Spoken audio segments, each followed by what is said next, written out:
Mask, right?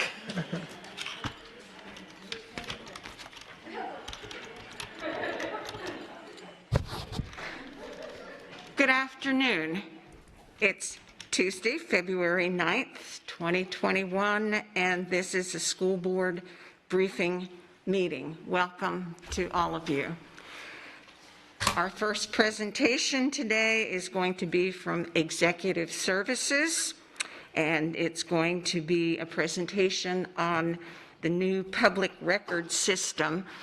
Before we start with that, do we have anybody on the phone today joining us by phone? Yes, Ms. Vaughn, this is Chris Patrica. Okay, so Ms. Patrica, Ms. Giovanelli, are you on the phone as well? Okay, well, maybe she'll join us in a little bit. So let's get started. Madam Chair, just for the record that Yes. both Ms. Patrica and Ms. Giovanelli are able to attend pursuant to Board Policy 1.11.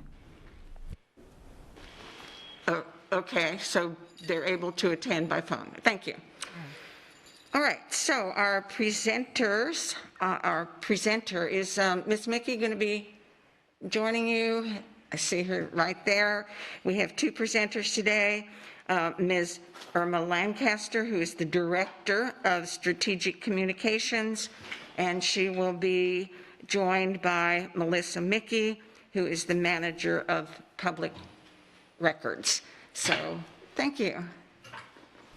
Thank you, Ms. Vaughn and board members. Hi, Dr. Adkins. It's a pleasure to be here. We're actually really excited to be able to present to you what we've done to implement GovQA since we last spoke to you back in May. Now, for the record, we do also have an additional presenter that is joining us by phone, so I want to make sure that he is there. That's Mr. Aaron Friedenberg with GovQA. Aaron, are you there? Yeah, thank you. I'm here. Yeah.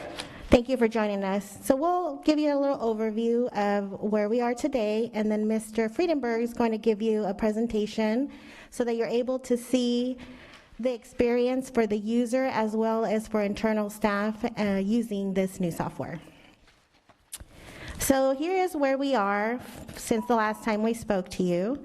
In May, we gave you a presentation of our public records process and shared with you that we had been doing extensive research to find a software system that would help us improve our public records process, and we ended up going with GovQA. So we submitted that for budget approval, and thank you for approving that budget. We were able to purchase that software in October. Since October, we've had weekly meetings with GovQA. Ms. Mickey's met with them extensively to learn how to use the software. Also identified internal staff that will be tasked with working on and producing records depending on what department and division is requested. In January, we began our training with this identified staff in how to use this new software. And we actually just did a soft launch yesterday, so the software is up on our website. However, by soft launch, I mean we want to make sure that we give enough time for our internal staff to start using the software and make sure they're comfortable before we do a full launch, which we are expecting to be sometime in March. So in the meantime, we'll continue fulfilling the requests that were already made the previous way, whether they use the email or phone or in person. Those will be completed as they are, and any new requests will come in via this new software. And we'll continue to be able to receive requests via phone or in person. So this software helps with the online process, but if someone still wants to call or come in person, or if they want to continue to do requests anonymously, they can continue to do so. So Ms. Mickey will give us an overview of some of the improvements with this software, but before we go into that, we did also make some updates to our process document, which is included in the presentation in board docs. Specifically, we made some changes in numbers 4 and 5, and what those changes specifically target are our turnaround timelines. So up until now, we hadn't given a specific timeline or deadline to our internal staff, so we would simply abide by the statute of reasonable amount of time. However, now we're requesting a quicker turnaround from the time we send that request to our internal staff. So say we receive a request for something in human resources, previously we would just let human resources know we've received such a request. Now, when we let them know that information, we also ask that they respond to the Public Records Office within 48 hours to let us know how long it will take them to produce the record and what, if any, cost there might be. Another thing that we've implemented is we still will continue with a reasonable amount of time, but our goal is to fulfill any request within 30 to 45 days from the date we received it, and 30 to 45 days since payment was received if there was payment required. So those are some of the things we've already implemented, and we're going to continue to update the process document once we've fully implemented GovQA, because some of those steps will obviously change. So now Ms. Mickey will go over some of the improvements by using this software. Hello. So some of the improvements that we're going to have that we'll notice immediately, at least outward facing, so for the requester, is they are going to receive an immediate automated response. Currently, if I'm out for the day or a weekend goes by, they are not going to get a response until I'm back in the office. So the way the new software will work is as soon as they have submitted a request, they will immediately get a request number and a response saying that we have received it. We don't have this quite available yet, but we are going to be offering an online payment. We're in the middle of implementing that on the system as well. Currently, the only way you can pay if there's a cost associated with your request is to go pay with check or cash, and you have to either mail it or bring it in. So this will offer just another way to make that payment a little bit easier and faster too. Requesters will also be able to create an account and manage multiple requests. They'll be able to go into the account and look at the previous requests, because the requests, when they are filled, are actually going to be through the system. They'll be able to print them on their end if they want, but they'll be there and they'll have access to it through their portal that they've created. They're going to have the ability to view the progress with the request. So instead of currently, they might have to email me and say, where are you with this? They'll have the ability to go into the request, and there's a little dot that's green when it's being worked on, and it goes through different colors when as it's being, staff is working on it, we're waiting on payment, and that kind of thing. Also, records can be received online through GovQA, and so it'll help in a lot of ways. Right now, if it's a large amount of records and I have to place them on a USB, you have to pay for the new unused USB, and you have to come in and get it, or I have to mail it to you. And the new system actually will take any sized records, documents, materials, so they'll be able to get everything through that, as well as emails, all of the things that we currently have to send in different manners. Internally, there's going to be automated weekly reminders to staff. The only way that I can do that now is, like I've said, it's myself working on it, and when I can find time, I have to go through all of the requests that are outstanding and send my own reminders to staff.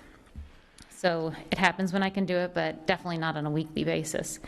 Records can be redacted within the software, and I already said, but they can also be uploaded into it as well. So a lot of different departments will have different processes currently for how they provide me records. Some give me a hard copy and I have to scan it, or I may provide the hard copy. Some provide me with a USB, others go into a drive, and then I put them on a USB. So this will get rid of all of that. And basically, they'll take all the records and just put them in this software, and then I'll have access to them and be able to release them to the requester. So a lot of little things that were going on in the background will sort of dissipate slowly as we get going with it. And now, hopefully Aaron's still there. He's going to show you a little preview of what it looks like to make a request. This is currently on our website. Hey, Aaron. Yeah, thanks, Melissa. I'm sorry, was there a question? No, that was Melissa. Oh, Just saying hi. All right, okay, good. All right, so yeah, I'll get right into it then.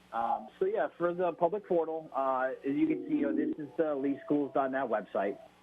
And from in here, I'm just going to be able to select our district and then select public documents. I'm sorry, public records, right? And that's going to take us right to our portal. And here's what we see when we log in. As you can see, there's, definitely a seamless feel to this. I can see that the branding is the same. I have the same logo, same color scheme. So, definitely a goal of this is to make it, for the requester at least, super seamless, to make it look, just like your branding on your original site.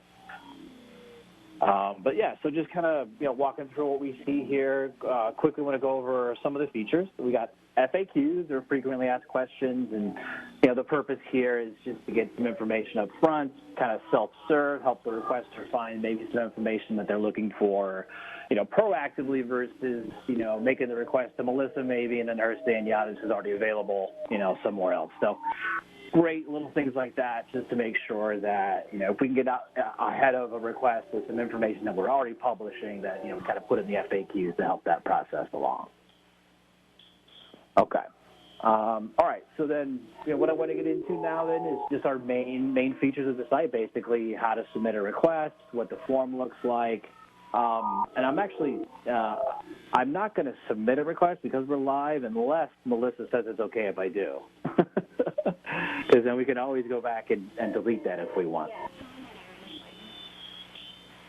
Okay, good. Thank you. Because then I can show the that auto confirmation message that you're talking about, just to make sure that we all can see that. Okay. All right. So I'm going to start with clicking submit a request, and so I'm going to select that, and I'm going to be taken to a different page here for my login. And as Melissa was saying, that there is still the ability to submit anonymously, so I do have that ability. There's that. I can also create an account, right? So I got two options. I can either do it anonymously or create an account. And so I have that option here. And so we can see here, I'm a frequent requester, so I've already got my account. I'm super excited about the portal. So I got, I first day registrant, right? So, okay, so I got everything here. I'm just going to go ahead and click submit so I can see the form, which is what I see next. Okay. Right. So here we go. This is the actual form where I, as a requester, I'm going to come in here and I'm going to say, what I'm looking for. And where this may be different from other intake points is that we definitely solicit, as much detail as we need from the requester to make sure that we get that information, as complete as possible to Melissa and her team to, basically increase the efficiency and accuracy, really, of the request. So, as I'm coming through here, note I can only do, one record per request, but, one of the things that's really helpful for requesters is that as I come in here and I look and see, what types of requesters, what type of records I'm looking for, I can make a selection. And then I can see that, conditional fields will display then. So, if I'm looking for emails, for example, here, I've got, an opportunity to put in, the date range that I'm looking for, any kind of specific search terms. So, really sharpens my ability to get exactly what I'm looking for. And, yeah, I can proceed through. As you can see, depending on what I select, I have different options show up. And we'll just go with an other to keep it super general for now. But, yeah, also I'm required to put in the type of requester that I am, right? So I do come in here, current former employee, so I have different options here, and let's just say that I'm a private citizen, okay? And then I do have an additional portion here to provide additional information. And another thing I want to point out here is something called deflection that we built in. And so this is another way for us to kind of keep requests out of Melissa's bucket that don't really need to be, or, requests for records that she's not exactly the custodian of. So like for transcripts, for example, let me just type in the word transcript here. And you can see that I'm met with this pop-up down here that says, basically, hey, if you're looking for transcripts or student information, click here, right? And then I'm redirected to where I can actually find that information. So it's just an attempt to, to let this requester know that, hey, what you're looking for is not available through our office.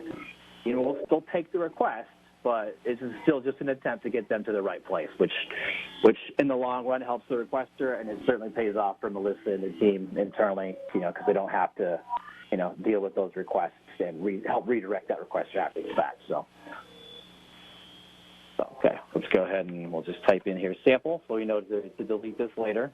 Then one of the neat things here also is I'm able to specify if I do want this in different formats. But we always, at least on the portal here, we default this to electronic via record center, which essentially means that they can download it once Melissa's ready and releases it. Then they can download it through their request center, which we'll definitely we'll see that here in a minute or two.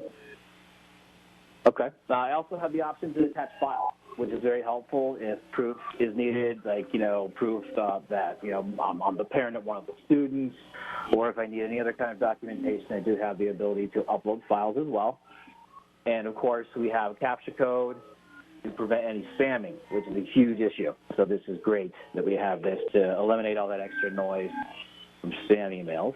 So I'm going to go ahead and type that in, and I'm going to go ahead and hit submit. And while the system thinks, it's doing a couple things in the background now. It's auto-assigning me a reference number, which is key. So this is now, a unique reference number that I can use and Melissa can use to, look at the same information or look up the same information. And then we see this information. This is a standard confirmation message that we've created. Nice information here, some please note, good information. Also want to point out that if I needed to submit another request right away, I could come back here and I could circle right back to that request form and make another request. But yeah, just wanted to make sure that we added some convenience there that, one record per request, they could just cycle right back and request another one. Okay. All right, so that was how to access the site, how to create an account if I don't have one, how to submit anonymously, how to log in. Also, a quick review of the request form, including that deflection I showed, and also the conditional fields, which is helpful, for everybody to provide, the details needed to fulfill the request. And then we're looking at the confirmation message right now. So what we're going to go next is kind of what it looks like after Melissa and team are done with it. So, many steps, many different things could happen. I could get invoiced, I can pay, I may need to wait for installments, whatever the case may be. Whenever I want to check on my request, I have the opportunity to do that, here. So my request center is the link to the side, but let me just go ahead and click home and just kind of navigate from the tiles here, just a little bit cleaner. So yeah, I'm going to click my request center. I'm already logged in, and so what I'm going to see here is a list of a few links, and the only one I'm going to focus on for our demo is here. So view my request, and I'm going to click this.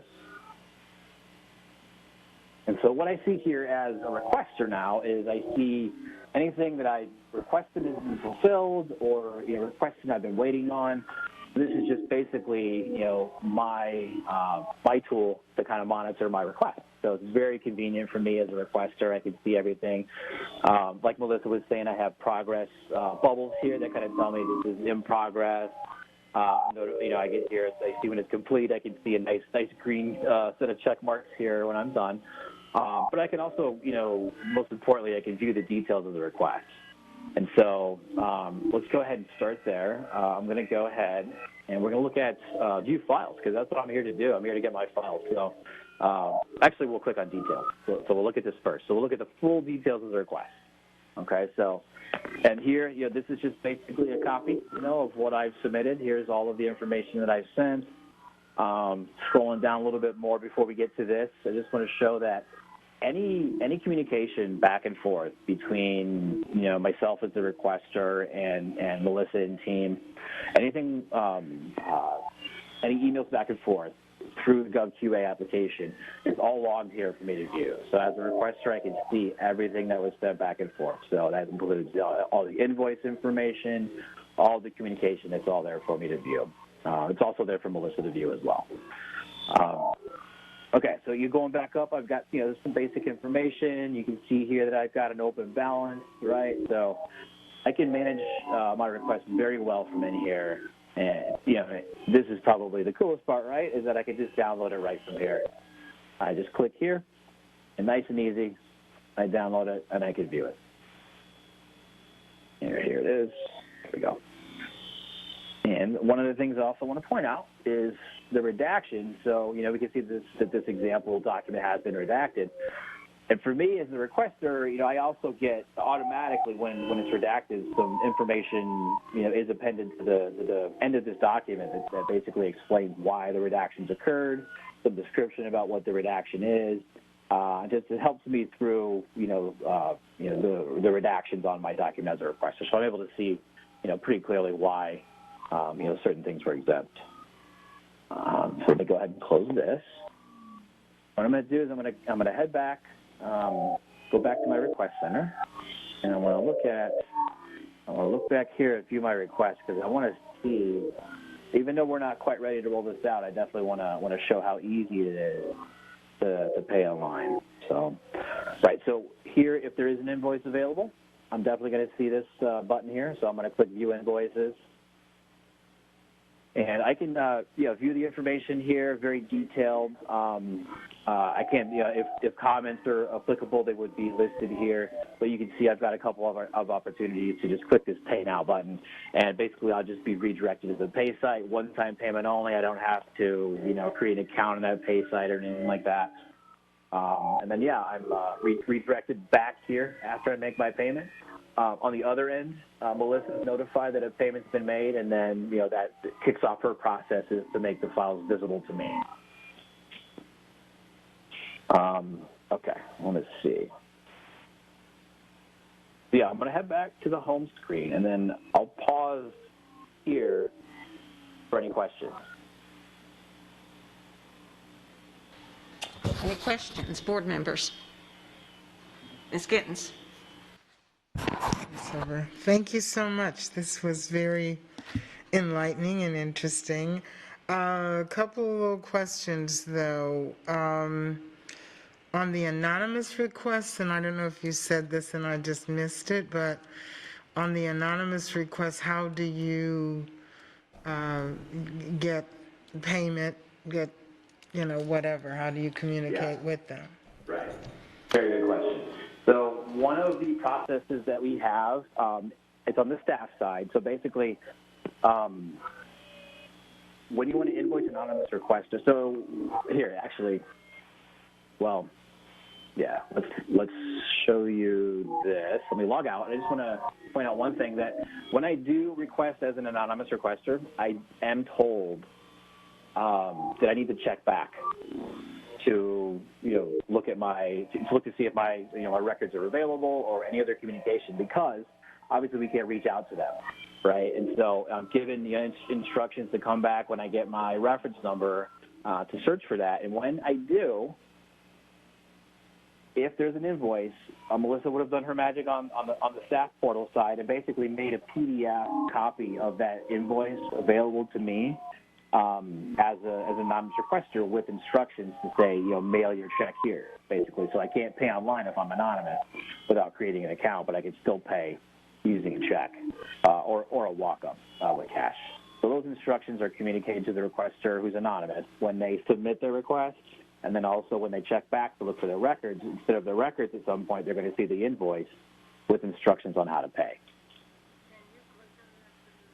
What comes up there? I mean, is it they just fill in what they want, per se, or?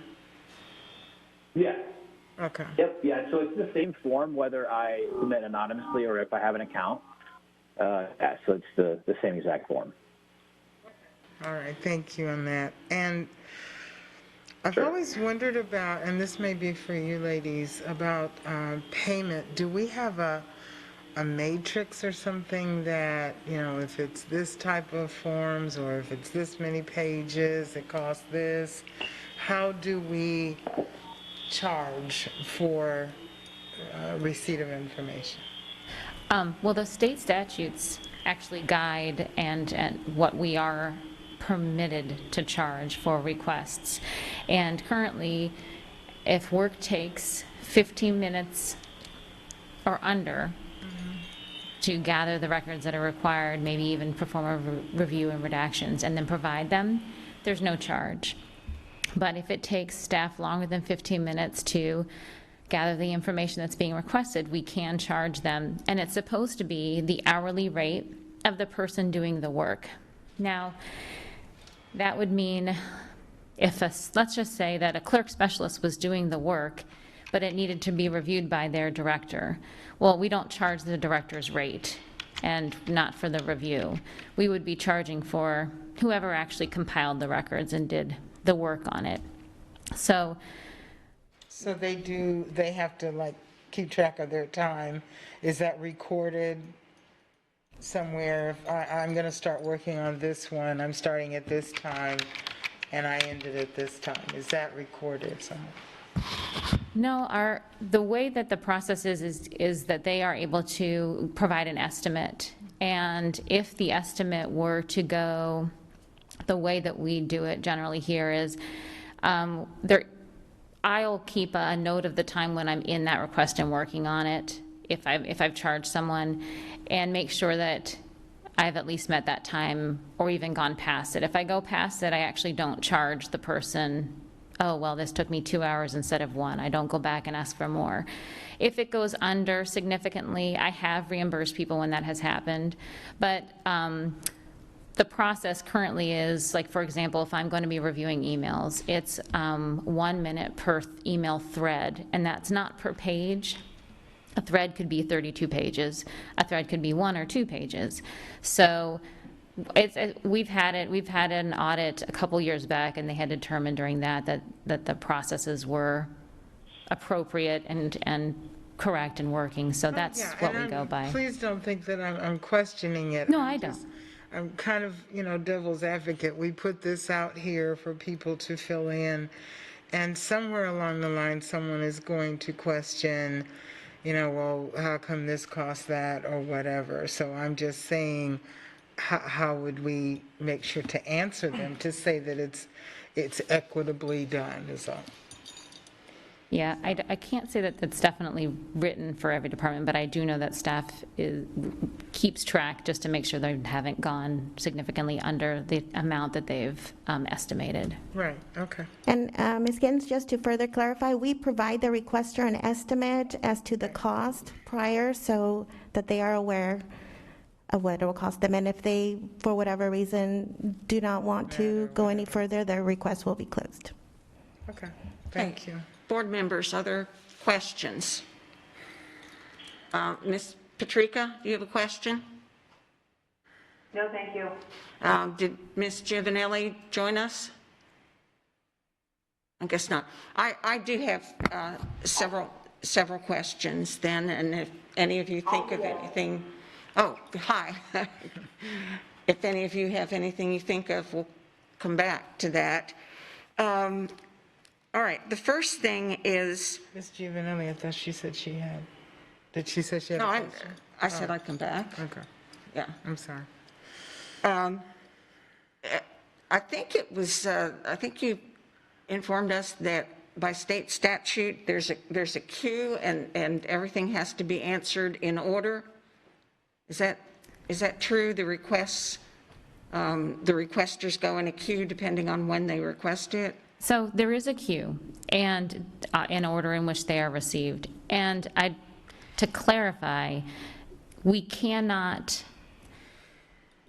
it's case law, and I'm possibly also in the statute, but that we can't put a request ahead of another. So for example, if we were getting a lot of citizen requests and then a media request came in and then more citizen requests, we can't put precedence on that media request. But it does also not mean that we fill them in sequential order. That would be great, but we have many departments, many requests. Some items are much easier to obtain than others. Some are, going to have a labor cost. So they don't get filled necessarily in order because of various reasons. But the point of the queue is that we can't say, oh, well, Ms. Vaughn requested this one, and that one is way more important than this other one. We can't do that. Okay, so, and this system will take care of the queue automatically? It will log the date and the time that requests are received. Okay, and I'm guessing, because I had another question about, I think there was a place to check the type of requester. So that's, I mean, it was too fast, I couldn't see, but it's like private citizen, media, all of those Yes, were and in there. So is that the reason why? No, that's really more for our edification. I've had that, sometimes I'll include that in an email to staff if it makes sense to. If someone says to me, I'd like to request my personnel file, I used to work there and I'm trying to get a new job or something like that, I might say, Melissa Mickey used to work there, she's a former employee of the school district. That selection also has something where, I don't know if it's other, but you don't have to put something in there. So you can say that you're a private citizen or media, but you don't have to. It's really just so we know who they are.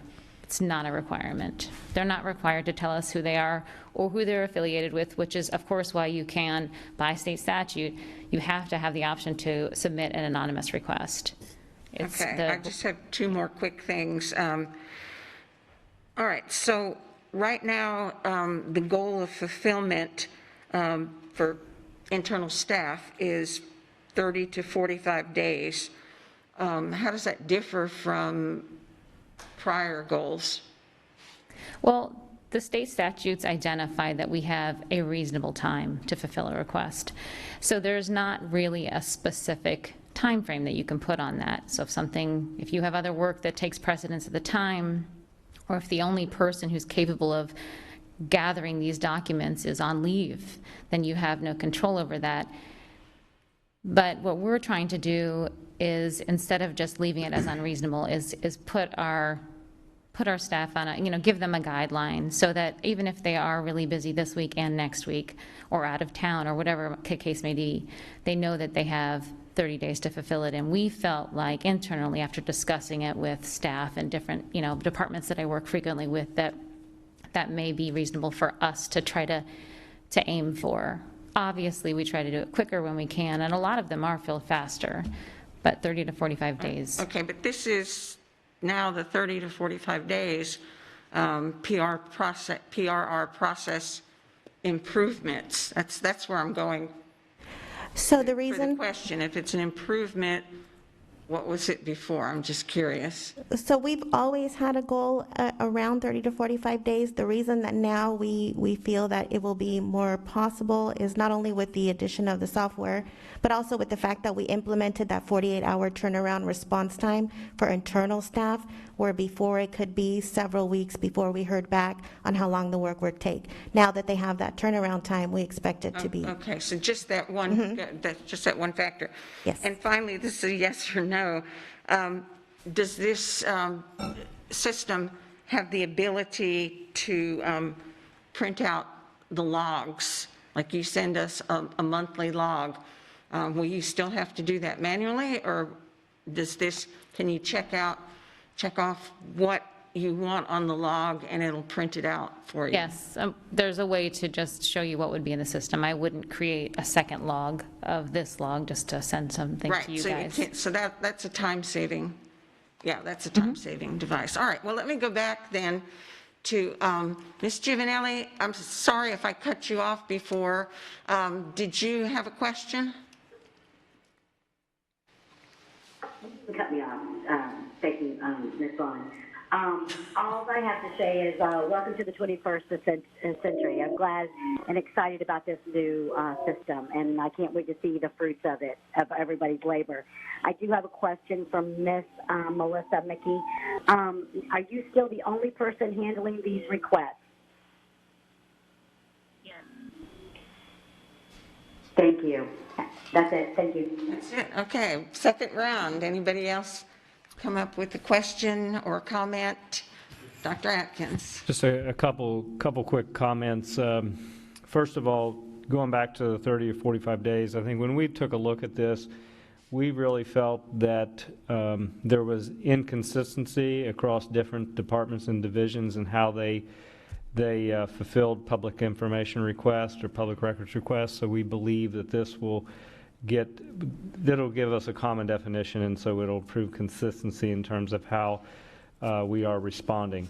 Secondly, to Mrs. Giovanelli's question, what we would like to do is to implement this system during this rollout and evaluate whether or not we do need to put additional staff toward the public records effort. So we're not saying that we don't need additional staff. We may come back to you at some point, I don't know.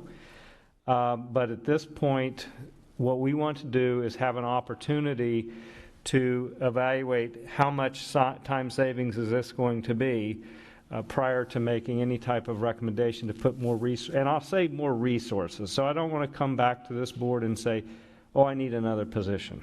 That's not what I'm going to do. We've already talked to divisions, and we've made it clear to division directors that this is a priority to us right now as an organization, and so we're going to have to readjust really within our divisions and within the district to be able to respond in a more efficient manner, so that you'll have to evaluate within your department or division what other services may not be fulfilled as quickly because you've had to prioritize the filling of a record. Okay, yeah, and thank you for that. I know on one of our one-on-one calls, I had heard, actually it was our staff attorney, talk about possible resources and asked you about that, and it sounds very reasonable to put it on the back burner, at least on the middle burner right now, until we see exactly what kind of efficiencies we've gained through this. And it sounds like we will gain a lot and take some of the busy work off Ms. Mickey, and yeah, I'm happy to see it. Mm-hmm. Anybody else before we close this out? Yeah. I do have a question. I'm not even sure how to ask the question, though. As far as when they go on the website, and, hi, Melissa. As far as when they go on the website and they click on to submit, it's going to come right to you. It's not going to go into a cyber world. Correct. Okay. It goes right into the system, and everything will be sort of maintained there. So there wouldn't be the concern of an email getting lost in the atmosphere. Perfect. Thank you. You're welcome. Go ahead, Ms. Gittens. I have one more quickie.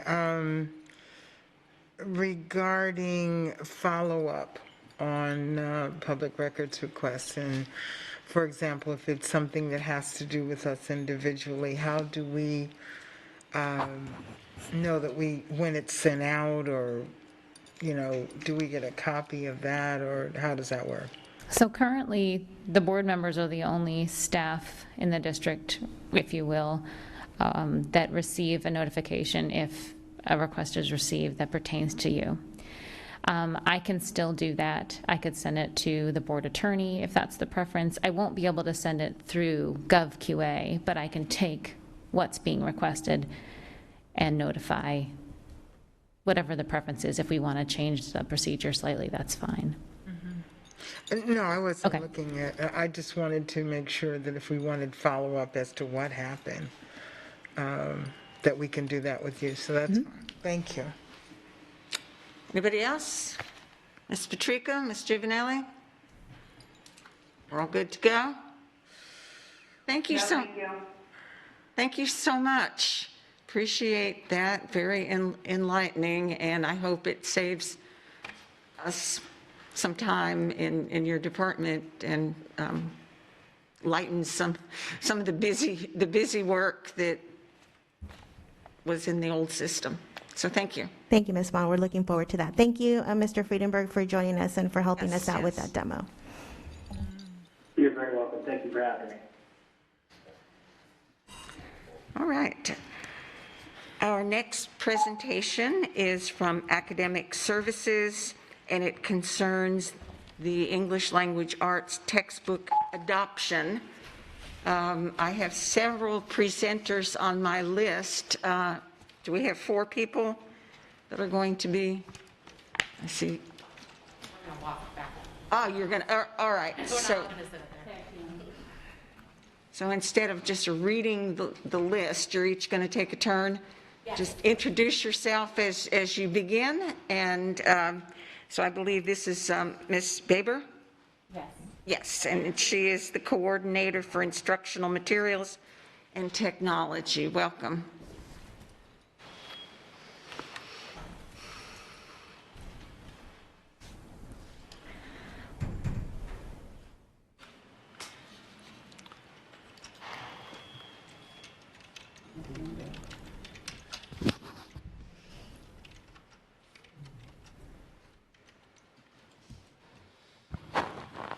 Are you in there?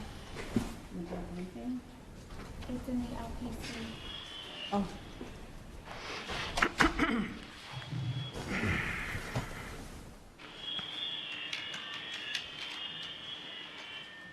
Is that coming over the, yeah. That's Melissa.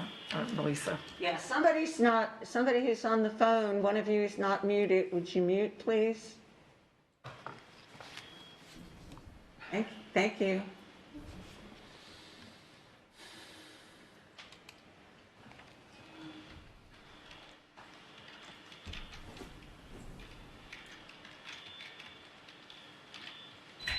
Good afternoon. So in compliance with the governor's order a year ago, we needed to, well, we had been on textbook adoption. We had been on hold for 2 years for ELA and for reading.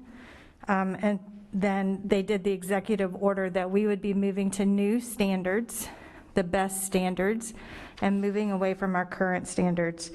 And as a result, that began the textbook adoption for ELA for grades K through 12, with kindergarten through second grade implementing the best standards next year, and then grades 3 through 12 implementing the best standards the following year, with a change in the test as well in 2 years. So that began our process for textbook adoption. I'm going to turn it over to Karen Baber, and she's going to take you through our work thus far. So because of the pushing of the best standards and getting started with that, we had to kind of adjust our normal timeline for textbook adoption. Typically, we start this process back in June, and we couldn't start until the end of September. So that's when I met with our publishers this year. One of the things that we had to do a little different, because of it's a different atmosphere this year, is we did everything virtually. So we took our normal process and converted it into virtual. And I met with our publishers, and we asked them to send samples to our students, or to our schools, so that our teachers would have the print textbooks as well as having access to the digital as they went through the whole process. Can you check to make sure your microphone's on? Here it comes. Sorry. That's okay. That's better. I apologize. So one of the things I met with the publishers back in September, we had them send samples to our students or to our schools, and it gave our schools a chance to continue to look through that print and digital materials. So I just want to kind of point out a couple of the important events that we had during this process. And the first one is at the end of October, our teams met with all our committees and actually trained them in the best standards. And we wanted to make sure that they fully understand those standards, so when they went into the materials, they went through this process, that they were able to truly look and know if that was aligned. So that was the first big thing that we did. We had our publishers showcase in November, and we again did it virtually, and we invited community as well as all our teachers to connect virtually with our publishers to have them talk to them about if they answer any questions, talk to them about their materials, and get those questions answered as they moved forward through this process. In the beginning of December, we had our presentations, and each committee met with their publishers. The publishers presented their materials to our committees. And then we gave each committee a week to go back to their schools, share what they learned, go through those materials again before we went through that deliberation process. So that second week in December was our deliberation process, and at that point, they all came to consensus. So they went through the rubrics and they weeded down to their top 2 choices, and again, all of them came to consensus. So our committees consisted of teachers, admin, students. Our elementary committee had a nice, a good balance of primary and secondary or intermediate teachers, so we wanted to make sure they have all the voices represented. And an admin did sit on that committee. We did have a student who wanted to serve on the middle school ELA, and it's always great having that student attend and participate. It gives them that extra perspective, and the teachers always appreciate it. And then we had teachers on the rest of the committees representing their schools. We did, of course, we always invite the community. We always put it out there. And we did have 2 representatives from Curriculum Advisory that not only represented their school, but represented Curriculum Advisory as well. Now, we did present this to Curriculum Advisory, and they have our full support. So all our committees for ELA actually came to an agreement separately, and they all selected McGraw-Hill. And elementary selected Wonders, and secondary, our middle and high school, both selected StudySync. Our secondary reading selected Read 180 and System 44, and they felt these are the materials that best met the needs of our students. So in a normal year, we would have invited our teachers and students to come and give you a kind of a brief, this is what was going on, but we actually had them record, so we wanted to still have them represented here today. So I'm going to go ahead and play. Leslie Michael is a teacher at Gulf Elementary, and she sat on our elementary ELA committee.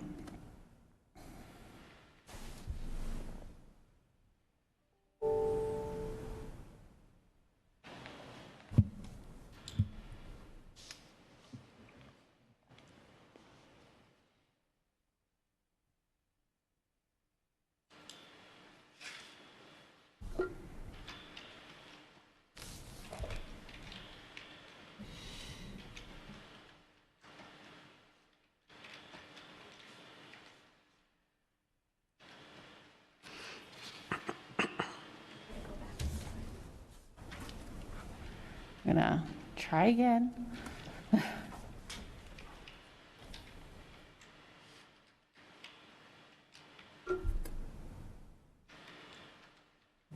can see her.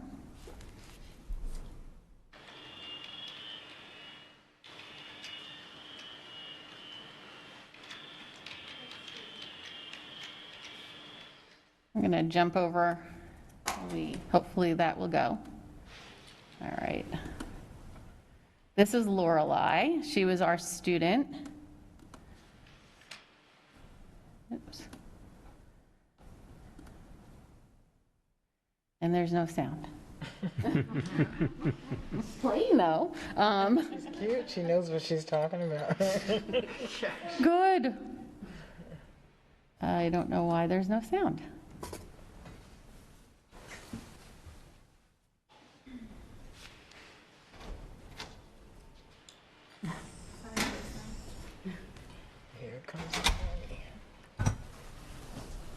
Oh, that would be it. Thank you. Try that. All right. No.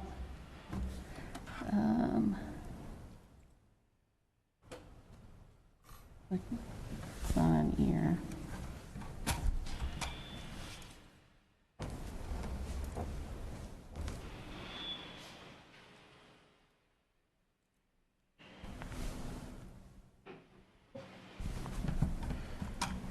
Let me make sure we're unmuted in the back. You're right. Okay.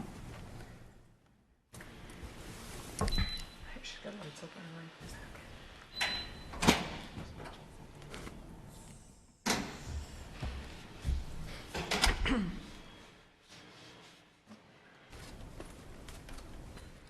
While we're waiting, I just want to say that I've participated in textbook adoption both as a teacher and then facilitated, and I was just so impressed by our student and our teachers and how prepared they were.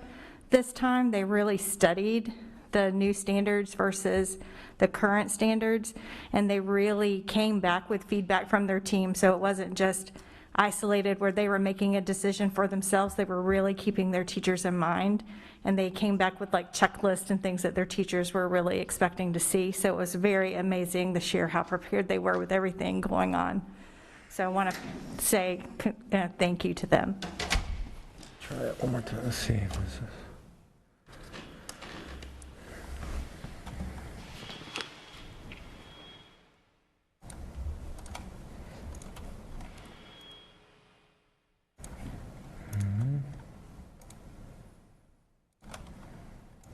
Jason, do you want to just do the sound from this computer while it's playing up there? Yeah, we might just try that.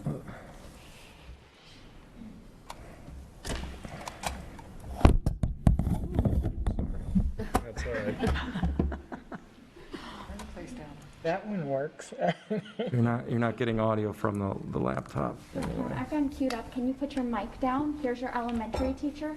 Okay. And then behind it, if you escape out of that one, then you'll have your student. Okay. So you don't get to see Leslie's face there, but you'll hear Leslie's voice, and then we'll make sure we send you the recording. We wanted you to have it as though they were there live. We'll send you, I'll have Jen post the other one that has their actual voices in it, so you can go back and hear it as well. Thank you. Michael, I'm the K-2 literacy coach at Gulf Elementary. I was asked to be on the committee for textbook adoption this year. I've been on many textbook adoptions before. We have been given a rubric that we all looked at. We prioritized the rubric on things we wanted to make sure we saw in any of the publishing companies. We got samples of all the publishing companies. We looked them over. We had a showcase. Once we did that, we all broke out into smaller groups, and we looked at the rubric of things we wanted to see in a series that had the content we wanted, covered the standards, had diversity, had ESC and ESOL connections, and made sure that the assessment pieces were there that we needed. We looked at all of those pieces for all of the programs.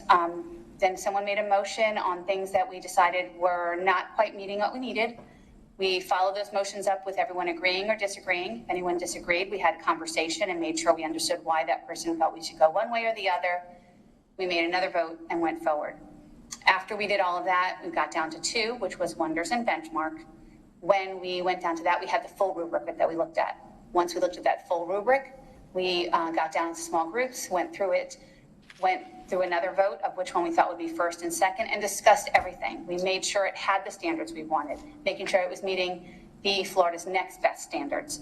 It had all the assessment pieces we needed, both technology-wise and face-to-face, so we could have paper and pencil to meet all the needs of all the students. It had a very diverse background of all the books and all the things that we wanted to see with terminology, everyone being represented in all the books that we had, making sure there was some science and some social studies. There was a writing implement piece in there, that everything was there for them. We really felt it supported, especially those brand new teachers who may not have the experience that some of us older teachers have. So we looked at it for K1, 2, 3, 4, 5. We looked at them all. We looked at the standard and made sure it had everything we wanted for each level. And we came out with Wonders, and it had everything. We could check every box, that it had what we needed for every grade level. And that's why when we came down to it, we voted that Wonders was going to be our first choice and Benchmark would be our second choice. Okay. And here's Lorelei.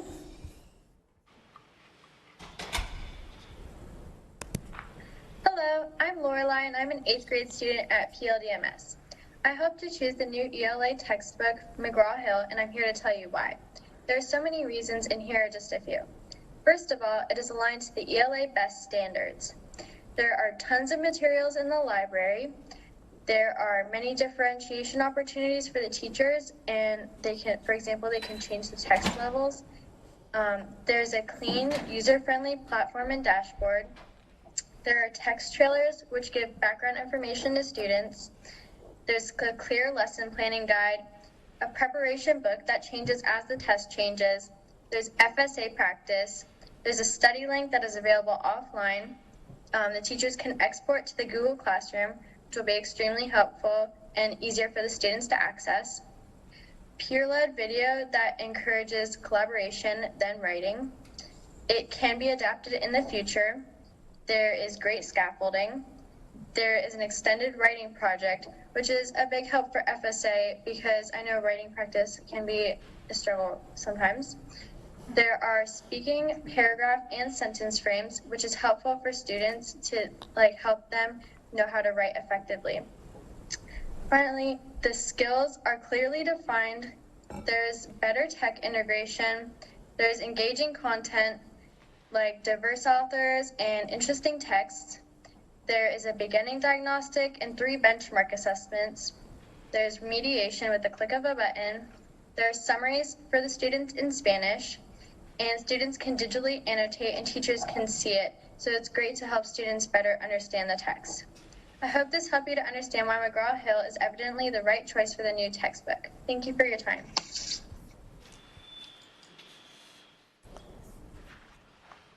Okay.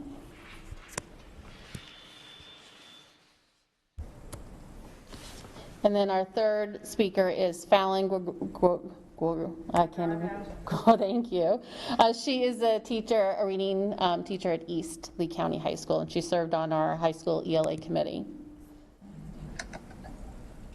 Good afternoon. My name is Fallon Guardado, and I am currently an intensive reading teacher at East Lee County High School. My experience as a reading teacher and a coach has allowed me to see reading instruction at the elementary, middle, and high school levels. This year, I was asked to serve on the Secondary Book Adoption Committee, and through a rigorous and rubric-based selection process, the Adoption Committee chose the Read 180 and System 44 curriculum. In secondary, which is the middle and high school setting, students that are coded to an intensive reading class have shown a history of non-proficient performance in reading, which means that the student has failed to receive a 3 or higher on their FSA ELA exam. These students have clear gaps in their mastery of reading standards, but as we all know, one size does not fit all. System 44 and Read 180 systematically find those gaps through a diagnostic exam. This allows the computer app to tailor instructions specifically to the standard that the student needs. Furthermore, this perfect practice is given with an FSA-style questioning format. This is imperative to our secondary students because they do take their exam via a computer platform. These programs also provide much-needed lessons via direct teacher-led instruction. There's also a toolbox available to teachers, which are housed with lessons specifically tailored to standards-based instruction. The teachers can use these lessons to plan enrichment and remediation centers for their students. In short, it is the opinion of the Adoption Committee that Read 180 and System 44 curriculum truly are the best choice to prepare our students for standards mastery. Thank you so much and have a great day. Okay. All right, sorry about that. All right, so this comes down to our estimated costs. So should we have purchased today, these are 5-year packages, and it's complete with everything. There's no picking and choosing. We first quoted on everything, digital and print for every student. This year, the prices did significantly go up, and that is due to the publishers having to realign their materials, so they're no longer on that national standard. They had that specific state standard, so they really truly had to go in and either realign their current materials or some of them actually redid materials to meet the needs for Florida. So that did increase. So like I said, should we have purchased everything today, that would be the cost. Okay, and then we have on our district website, we have the timeline as well as the digital review process. So should our community, we've had this up since October, but any community member can go in and view the materials, the McGraw-Hill materials, as well as the Read 180 and System 44.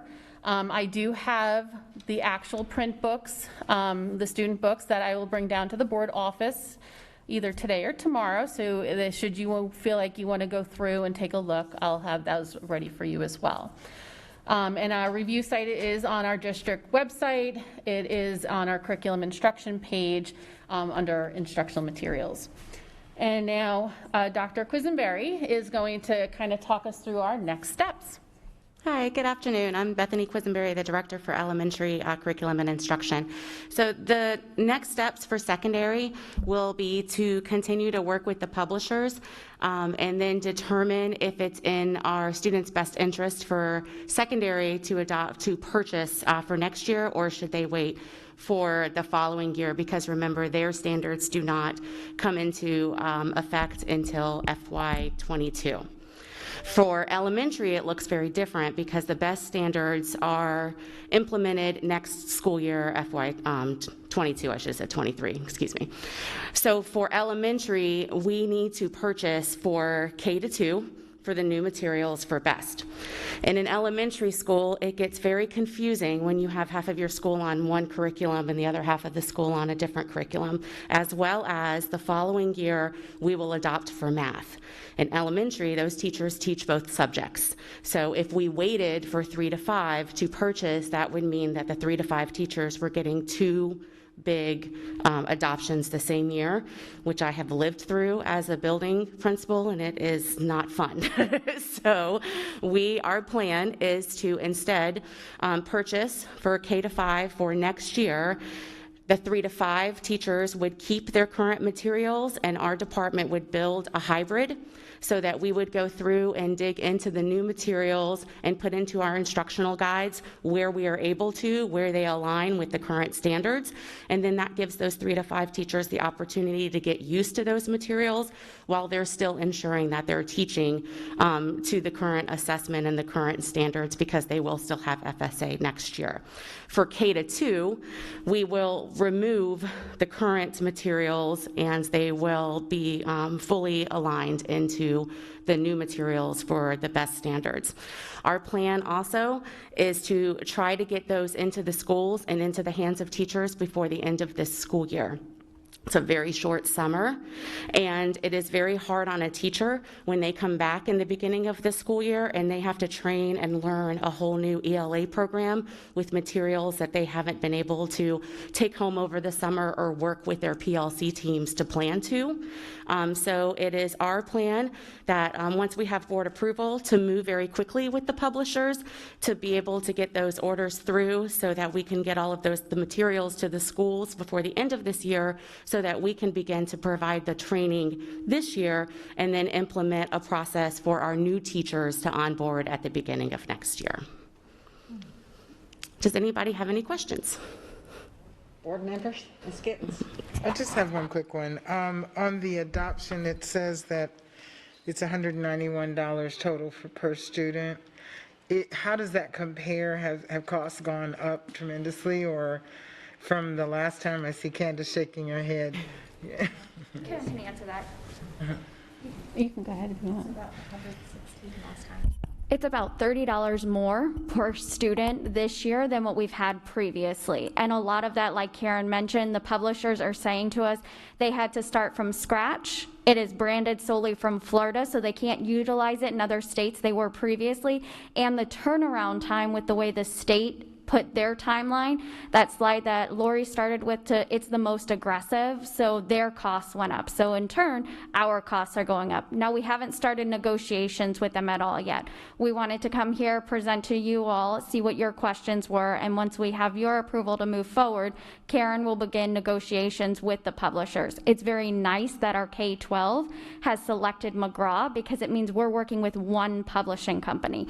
That's never happened, and what's very interesting is in our process, our committees don't meet together. So they all meet on separate days. So they don't know what each other has selected, because it's important that they're able to work through it. So we're hoping once we get into negotiations, we'll see that price change some. Yeah, that's what I was going to say. So that economy of cost should take our prices down a little bit. So good negotiating. Thank you. Who else has a question? Just want to say thank you for the presentation. Appreciate all of the hard work. Thank you. Hey, Ms. Giovanelli, or, oh, I'm sorry, go ahead. Are we at questions yet, or? Yeah. All right, yes, I do have questions. Well, actually, I have a suggestion. First of all, this is a terrific presentation, and I think this is the kind of thing we need to put on our website. When people ask about, you go on the website and you ask about textbook adoption, textbook selection, you're just directed to, you know, There it is. a document. Particularly given the student speaking, I think all three of them were really articulate about the process. And even if you're not interested in ELA, it still tells you a lot about the process. So I want to compliment you on that. I wanted to ask, and I can't think of the word, let's say 4 or 5 years ago when they started, well, maybe it's longer ago than that, I'm dating myself, maybe 8 years ago when they were into Common Core, they had a thing about what was the language comprehension or what was the literacy equivalent of a particular textbook. And I want to say Linux, but I know that's not right. Lexile. So do we look at the Lexile of the books, and also particularly with the reading standards that are built in for the different levels of students, are we aware of what the Lexiles are? Yeah, part of the qualifications that the publishers have to meet is that Lexile, actually they have a lot of qualifications they have to meet. So much informational text, so much literary text. The Lexiles have to be in line with college and career readiness. And then the foundational reading skills that you're talking about that are now built into ELA, which typically only existed at the elementary level, they also have to show in their materials where they would support students who are working below grade level and what those Lexiles would be if they were 2 years below grade level, 3 years below grade level, and so forth. And my other question is, so the state evaluates the textbooks for alignment with standards, and we also evaluate the textbooks for alignment with standards. Aren't they the same? Yes. So the state, they typically are running behind, and they do a short bid list. They have a long bid list and a short bid list. So they review on a surface level the long, and then they ask for volunteers to review for the short bid list. And it's actually from the short bid list that we can get the most funding from the state if we choose from the short bid list. Luckily, McGraw-Hill is a large company, and they typically make the short bid list. Pearson used to be, Houghton Mifflin. And those, they usually stand out because they have a lot of digital access and a lot of supports.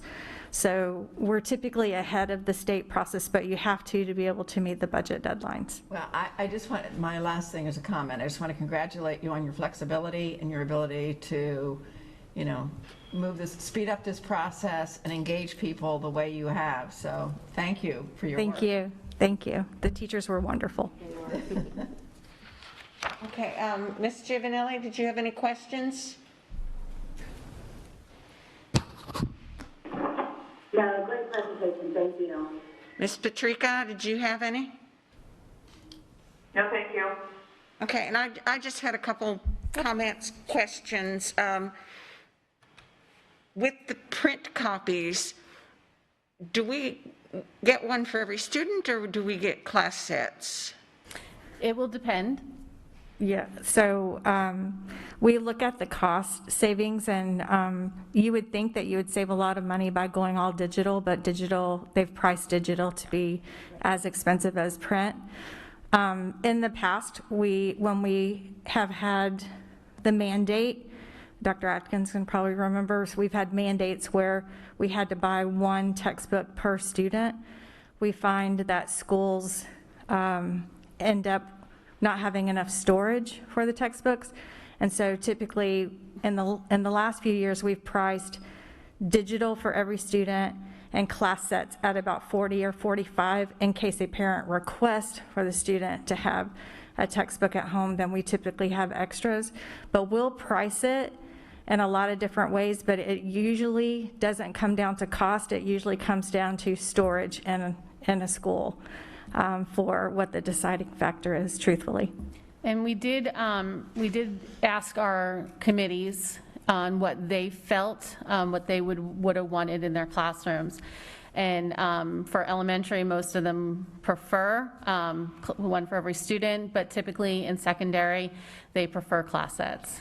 Yeah, So it'll depend. Well, yeah, I was going to comment that, especially for the primary age, probably quite a few of them have difficulty reading online, that they need the support of an actual page. And I know when I taught reading, I had quite a few of my high school reading students that had more difficulty, and sometimes I think they got accommodations because of that. In elementary too, it might be the same in secondary, they typically get a consumable and the hardcover.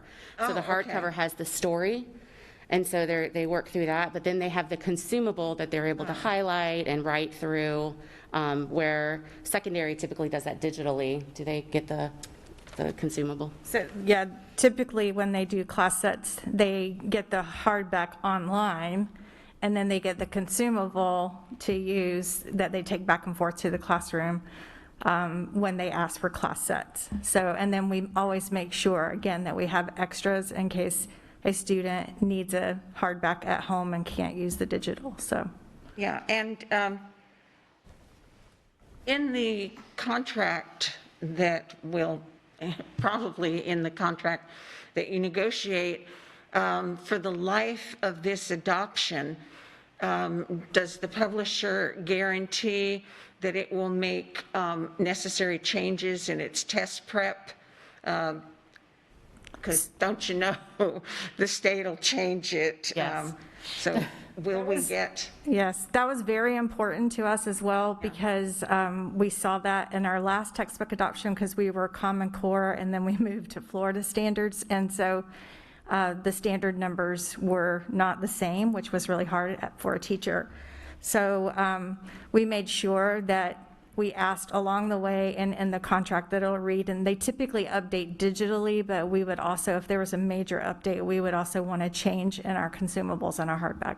So is that typically included in the contract, or? It will be negotiated this time for sure, because the standard turnaround time was so quick that we anticipate that changes to standards will go back to legislation based on the testing committee that I served on with some rewrites. And so I know it can't be 100% correct at this point. Yeah, and one final question. Years ago, I use that phrase too much these days, during a book adoption, the companies would also offer some supplementary standalone longer fiction and nonfiction. Is that part of this adoption? Yes, ma'am, because part of the requirement is they have novel lists. And so they also have text types like civics or civics literacy and so forth.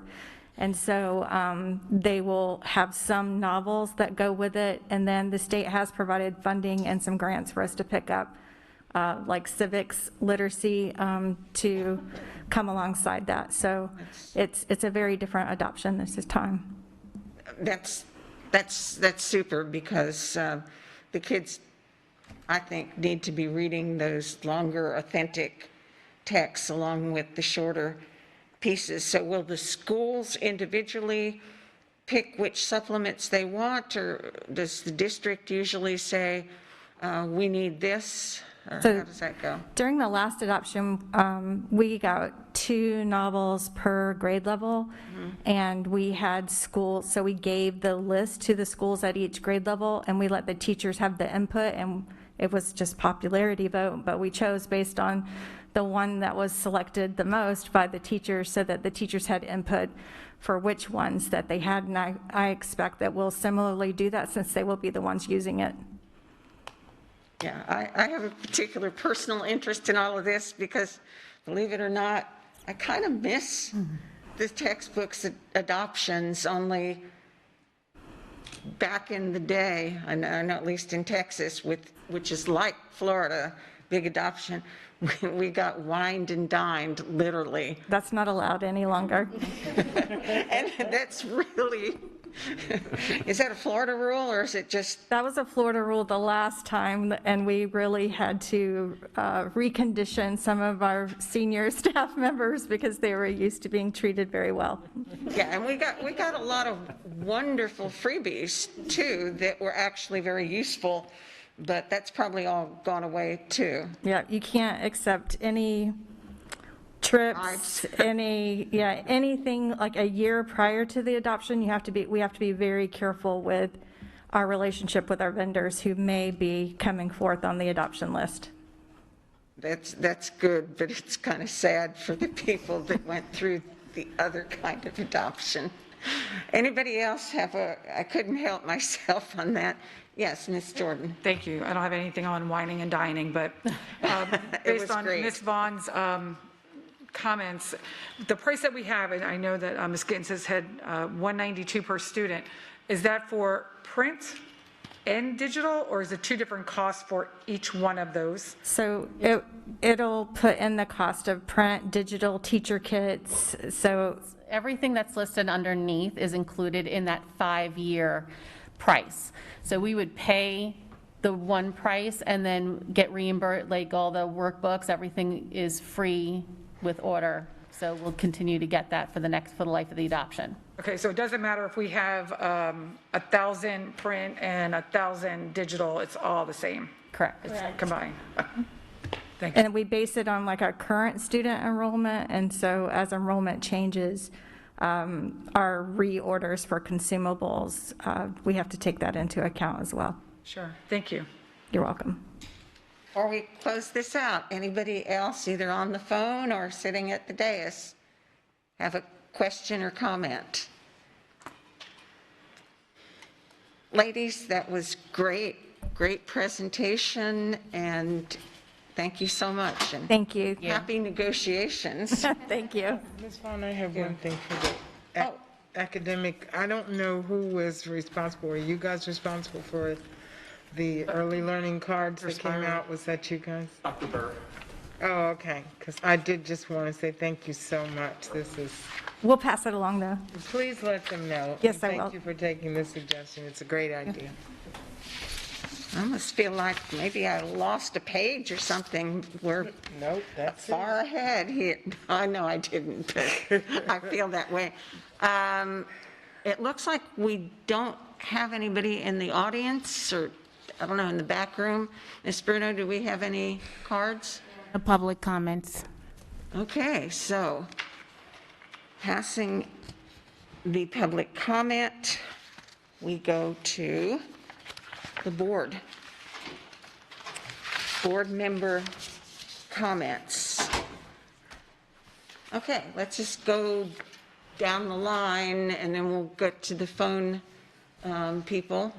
Ms. Fisher, do you have any comments that you I have nothing at this time, thank you. Okay. Ms. Jordan? I would like to, I'm not sure if this is the time to bring it up, but I would like to see if we could get a consensus on the, and I forgot to bring this up yesterday, if we could talk about the upcoming events, and if in fact that's something that we really wish to do. I know that it was asked of Susan to do for us a year ago or so, but as far as I know with Ms. Roman, that's her role now. So what she has to do is go into every single calendar, pull out all of our information. Then she has to decipher what is school or board related, what is not, then come up with it, put it out, and then as soon as she sends it out, it changes. Some things are deleted, some things are added. So it's never really up to date. And for us to assume that they're going to do that every single day is insane. So I know for myself, I do not use that sheet. I look at my own calendar to know where I'm supposed to be. And I'm not sure if that's something that we wish for them to continue to do, because is it actually serving a purpose? So.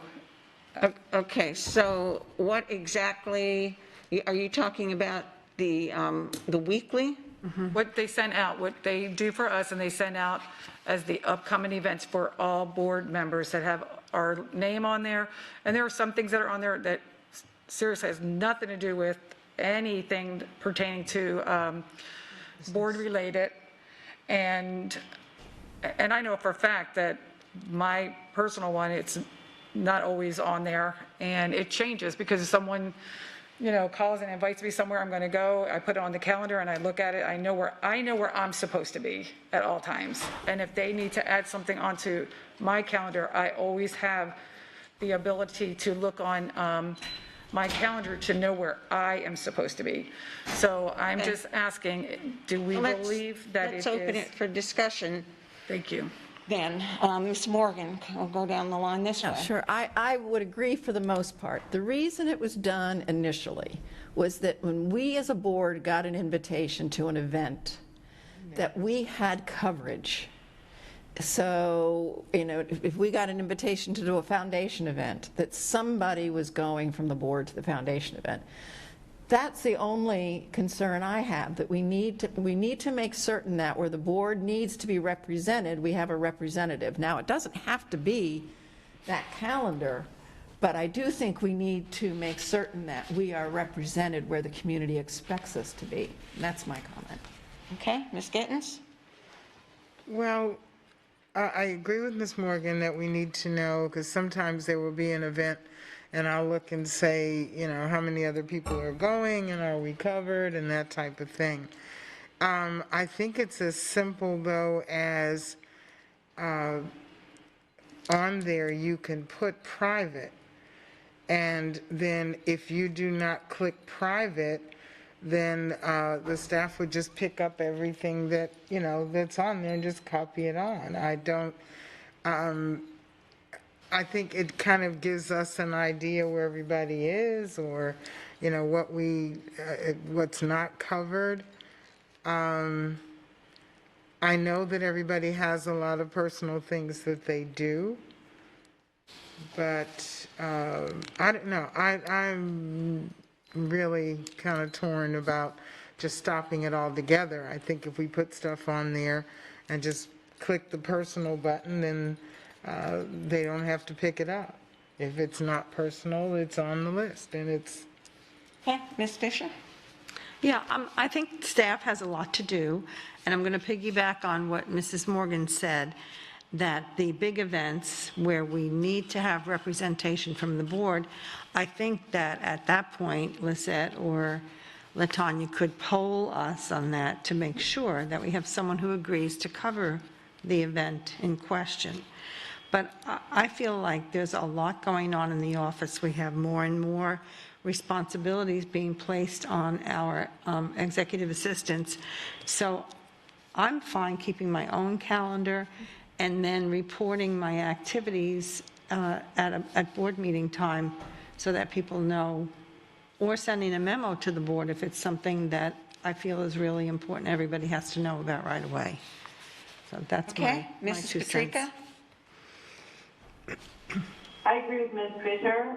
Our reports to the board are meant to update the board on where we are and what we're doing, and I think that it's an additional step that doesn't need to be taken by the ladies in the office. Thank you. Giovanelli?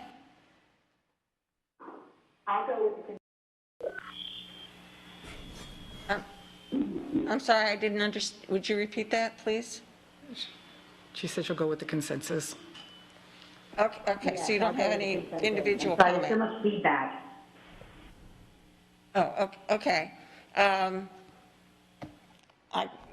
think I'm in the minority. I personally am interested to see what other board members are doing.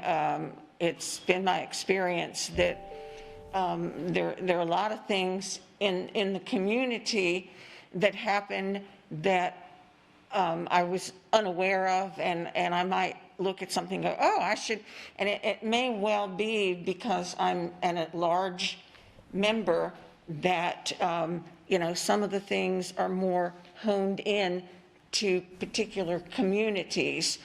But I have found it interesting, and not all the time, but now and then I think, oh, well, that sounds interesting. That sounds like something I'd like to do, either, in the future, or ask the board member about it. So, there are a lot of things that don't have to be included. For instance, right now, the one-on-ones that we have with our attorney, with the superintendent, and some of those kinds of things are not mentioned. But I think it actually grew out of when there were 3 of us new people on the board. As a matter of fact, I know it was. There was meeting, for instance, there was an ongoing meeting with the former board members with TALC is the one that comes to mind. And I thought, oh, well, what? Oh, yeah, this is something we do. And so that's how I learned about it. All of us have been on the board for a longer time, so hopefully we have a little bit better idea of the lay of the land and how things are working out. But it does serve a purpose for me. So let's go ahead and do a consensus. Do you want to repeat how you want to say it? I just would like to know if this is something that we would like to see continued, even though we know that, there's going to be changes on a minute by minute, so it's never going to be accurate. I mean, it may be for that moment that you look at it, it may not even be that, but is that something that we would like to see continue? Okay. So let's take a consensus on, do we want to see the weekly update of board activities continued? How many would like to see it continued? Do you have a question? Well, I do have a question, because I would like to see it continued, but not the way it's done now. Okay, do you want to add to how? I would like to see it be what I talked about earlier. I would like to see it be anything that the board needs to be represented at is on the calendar and what board members are attending, and that's it. So that's. And how would we decide which things would be? Well, it would be an invitation. These invitations come into the board office to the board. So that's, and then as Ms. Fisher suggested, Lizette can simply go out and say to board members when those invitations come in, who's attending, and then she puts that response on the calendar for that particular day. That's what I would like to see. Okay, shall we amend then? I can rephrase it after. Asking, or go ahead, feedback. Well, I don't know. I mean, I tend to agree with Ms. Vaughn.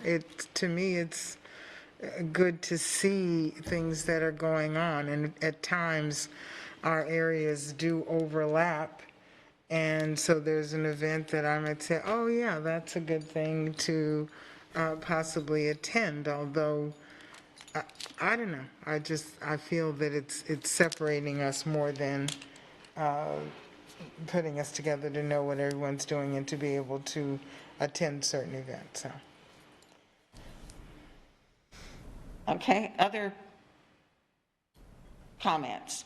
All right, well, let's first then, to clarify it, do consensus on, did you have a question? No, I can. Ms. Fisher, want me to? Or you Sarah, just? Do you have a question or a comment? I'm seeing this and I'm not Well, sure. yeah, and I'm really not sure about this, but I think it's an additional chore for the office people, the office staff. And when we get invitations to those major events, like Golden Apple, like the Strides for Education, like those bigger things that are happening in the community, like the NAACP dinner and those kinds of things, we're all aware of that, because even if the email comes to the office, it is shared by staff with all of us. So I think we have an opportunity to be aware of all the activities that are taking place in the community. I didn't know, however, if we are keeping our own calendars for, like I do a lot of stuff with Healthy Lee, and I'm on about 3 or 4 of their committees, and the Drug Free Coalition. So those are probably my main things. That's on my calendar. I'm happy for all board members to have access to that. I don't know how that would work, though. I mean, so, and again, I really feel comfortable with all of us reporting our activities with our advisory committees and our community committees at either the end of the briefing or the action meeting every other week. Okay. Ms. Gittens? What if, I don't know, if there's some events, because, I mean, honestly, I don't know a lot of the things that, how would we know some of the things in the community that are going on? Mm-hmm. So what if there was some list or something that we could say, if you are having a special event with a group that you're with, to share it with the rest of the board? Honestly, I feel it's just going to separate us more, and some will know and some will not. So Well- if there were a list or these are some of the events, and just So- leave it at that. No one has to ask each of us individually who's going or whatever. Right. Unless it's a ticketed event of some sort. So a lot of those big events are repeated annually at a certain time of the year. So I don't see why we couldn't have a list of what they are available for Well, and all not of us. necessarily the big events. I mean, we all know Golden Apple is coming. We all know this is coming. But some of the other community things where our communities overlap would be good to know. And so when we get our assignments for community, I mean, I think at the beginning, when was it, when we did it this year in the summertime, so we know who is involved with which committees, and yeah, I mean, that's fine. I'm just trying to not make it complicated and confusing for the office staff, and B, for us, because things are on and off my calendar all the time. Sometimes I'm taking it based on calls, and I really don't have any idea about some of the activities that other board members are involved in until they come to the board and give their reports. So. Okay, ladies who are on the phone, anything else to add? Mrs. Morgan. This is Chris. I remember Susan used to be very well aware of the major events, and she would reach out and say, Chris, we've got Golden Apple and nobody has signed up to go. Are you free on such and such a date? Like, she would make sure that those major events were covered. So I'm not entirely sure that even that is necessary at this point. If we give the ladies in the office a list of those important events and we make sure, or they make sure that at least one of us is there, then we're good to go. Okay, Ms. Giovanelli?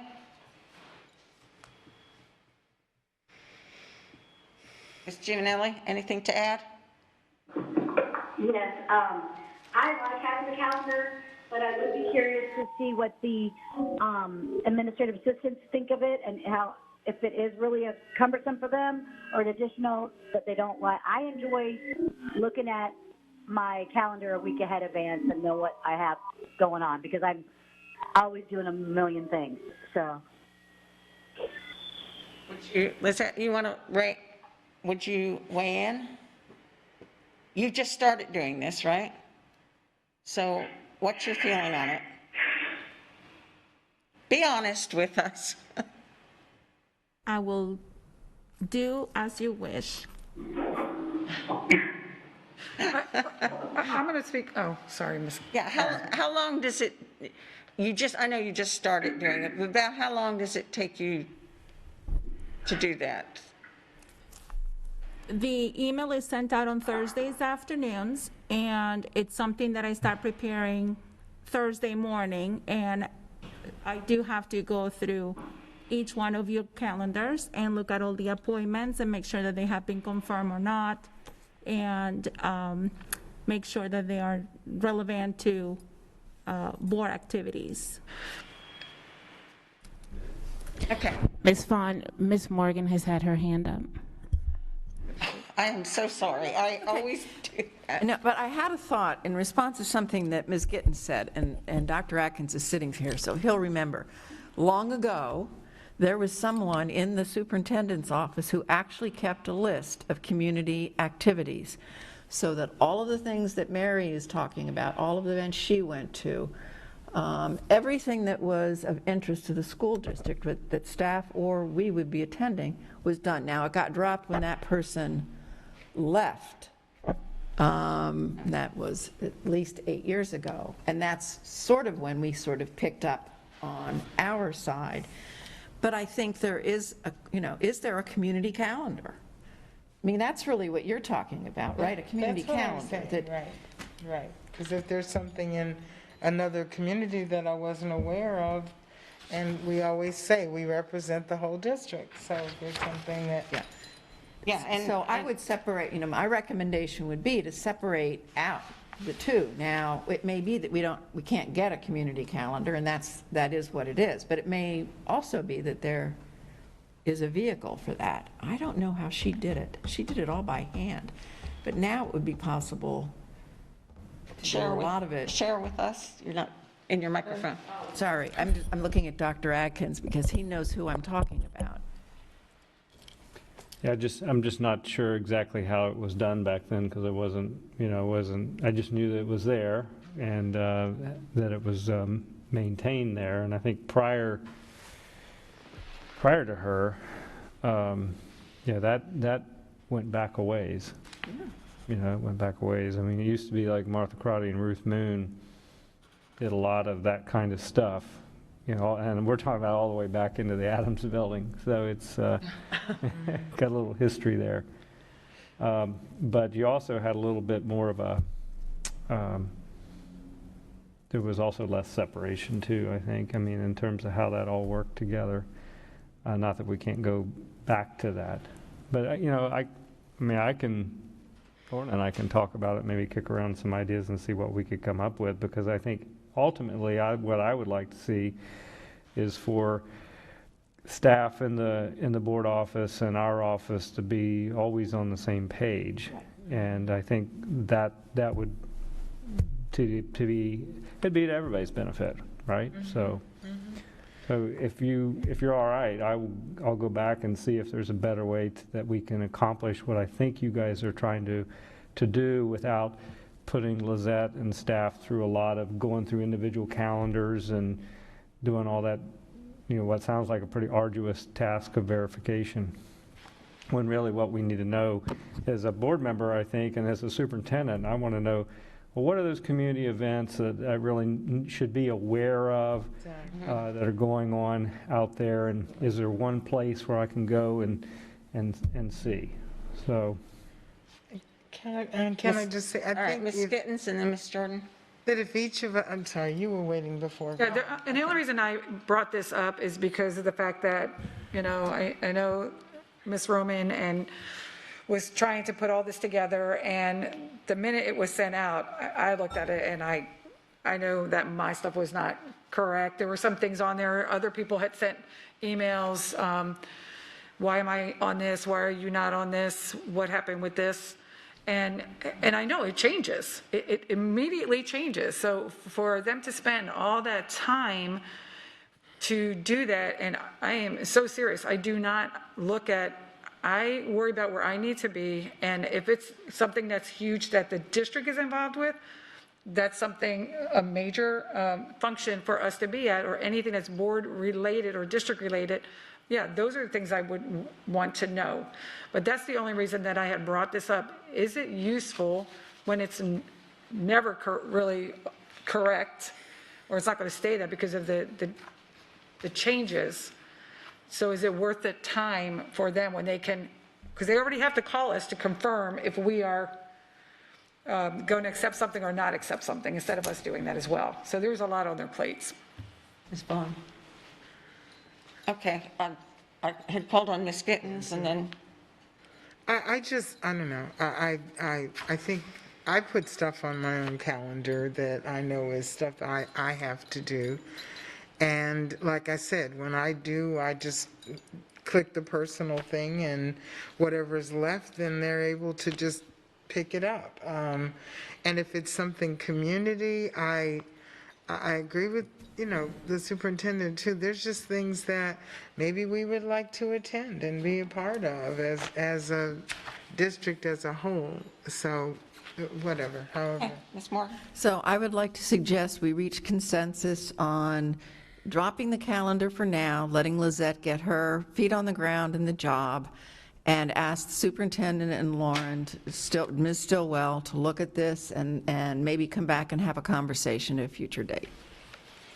So can you clarify then, we will not get any? All right, here, no one will be doing our calendar. Let's do it this way first. Consensus on keeping the present weekly calendar in its current form. So we have we have 5 people here. Ladies on the phone? No, thank you. And Ms. Giovanelli? Keeping it in its current form is what we're doing consensus on. But you said with correction.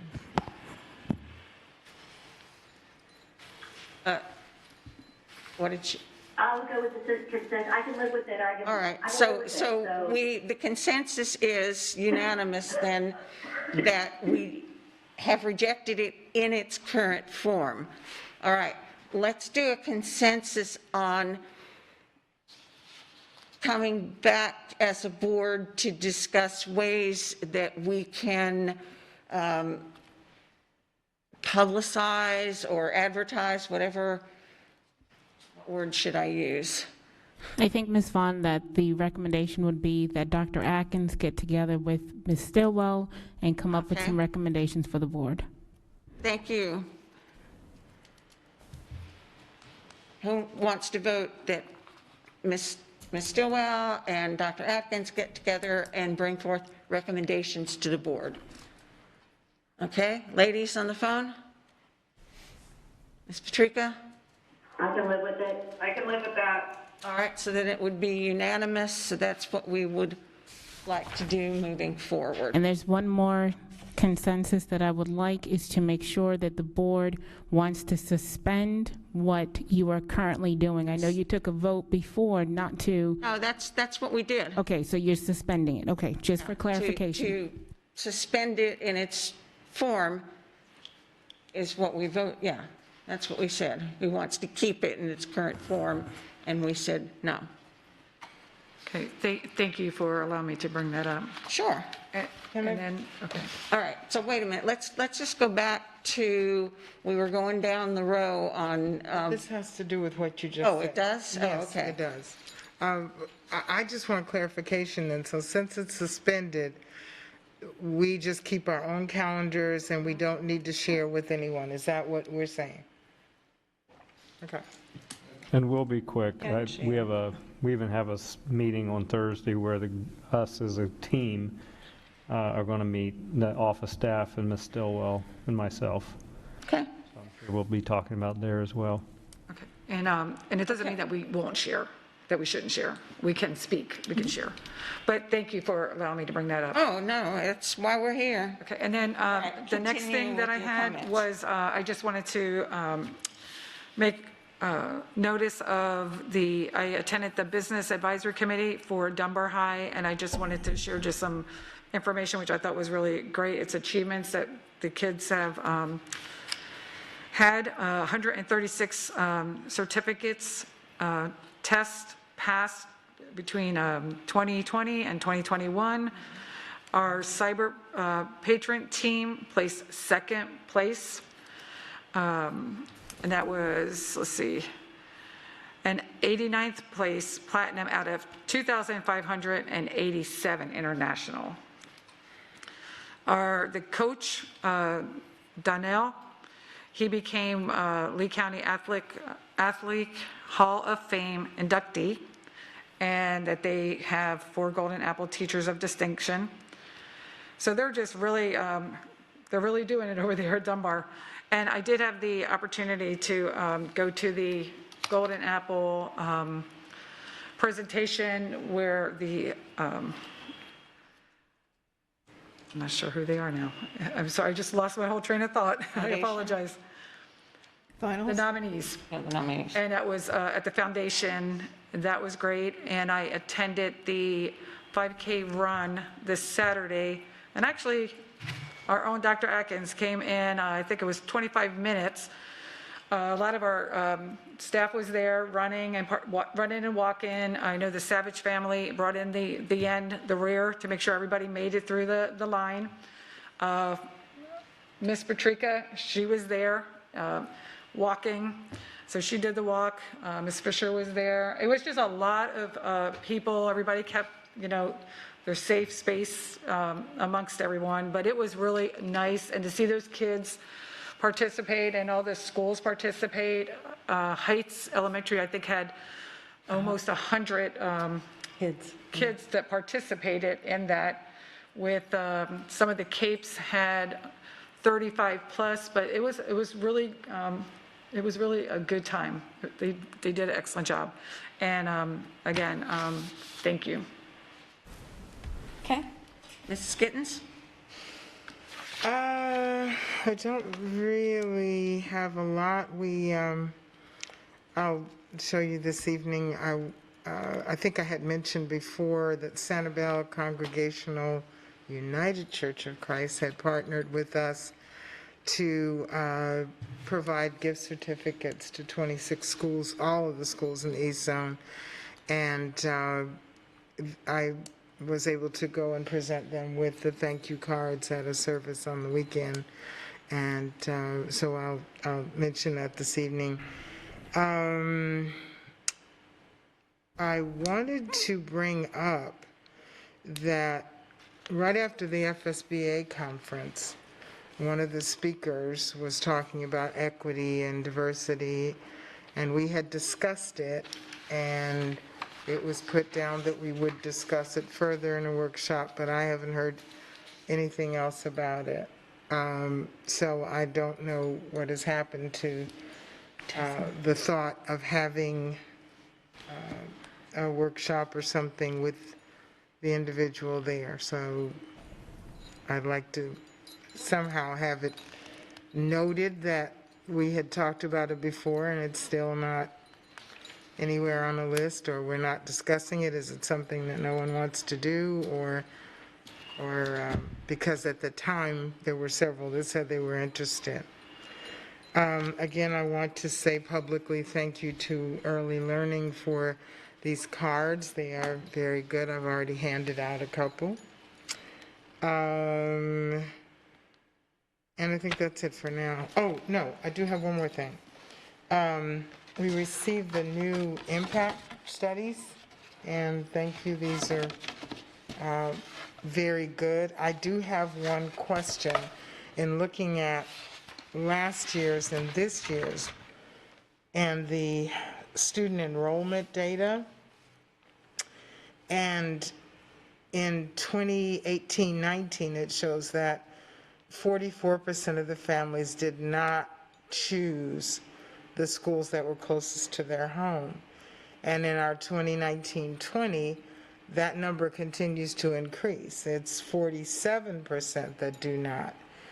I don't know, and maybe it's something we can ask about proximity, because 85% and the number of families that receive their first choice continues to go up. So from last year to this year, it went from 85 to 89% families received their first choice. And then we have gone from 96 to 98% of families that received one of their first 3 choices. So kind of confusing to me, then how will we do proximity if 47% are not selecting schools close to their home at this point? But the bigger question is why? the bigger question is what data are we looking at that almost 50% of the families are not selecting a school that's close to where they are. And I would really, really like to see that data and demographics as to who, where, when, and how we got to that 47% that just keeps increasing every year. I think that's it. That's it? Okay. Mrs. Morgan? So I'm going to do some more copying from the reports that we get through Ms. Stillwell. I want to talk about micro-credentials. Lee County Adult and Career Ed and Lee Health are collaborating to develop a micro-credential for students. And they're going to work with the Earn to Learn program so that the students are actually earning some money while they're in the process of learning. They will get a position at Lee Health, and there were 25 kids registered for the program. And the only reason I mention this is I hope that this is the beginning of other kinds of microtype certification programs that we can do for both adults who are trying to transition and for students who are looking for an opportunity when they leave the high school. Head Start, all this week, bless the Head Start leadership team.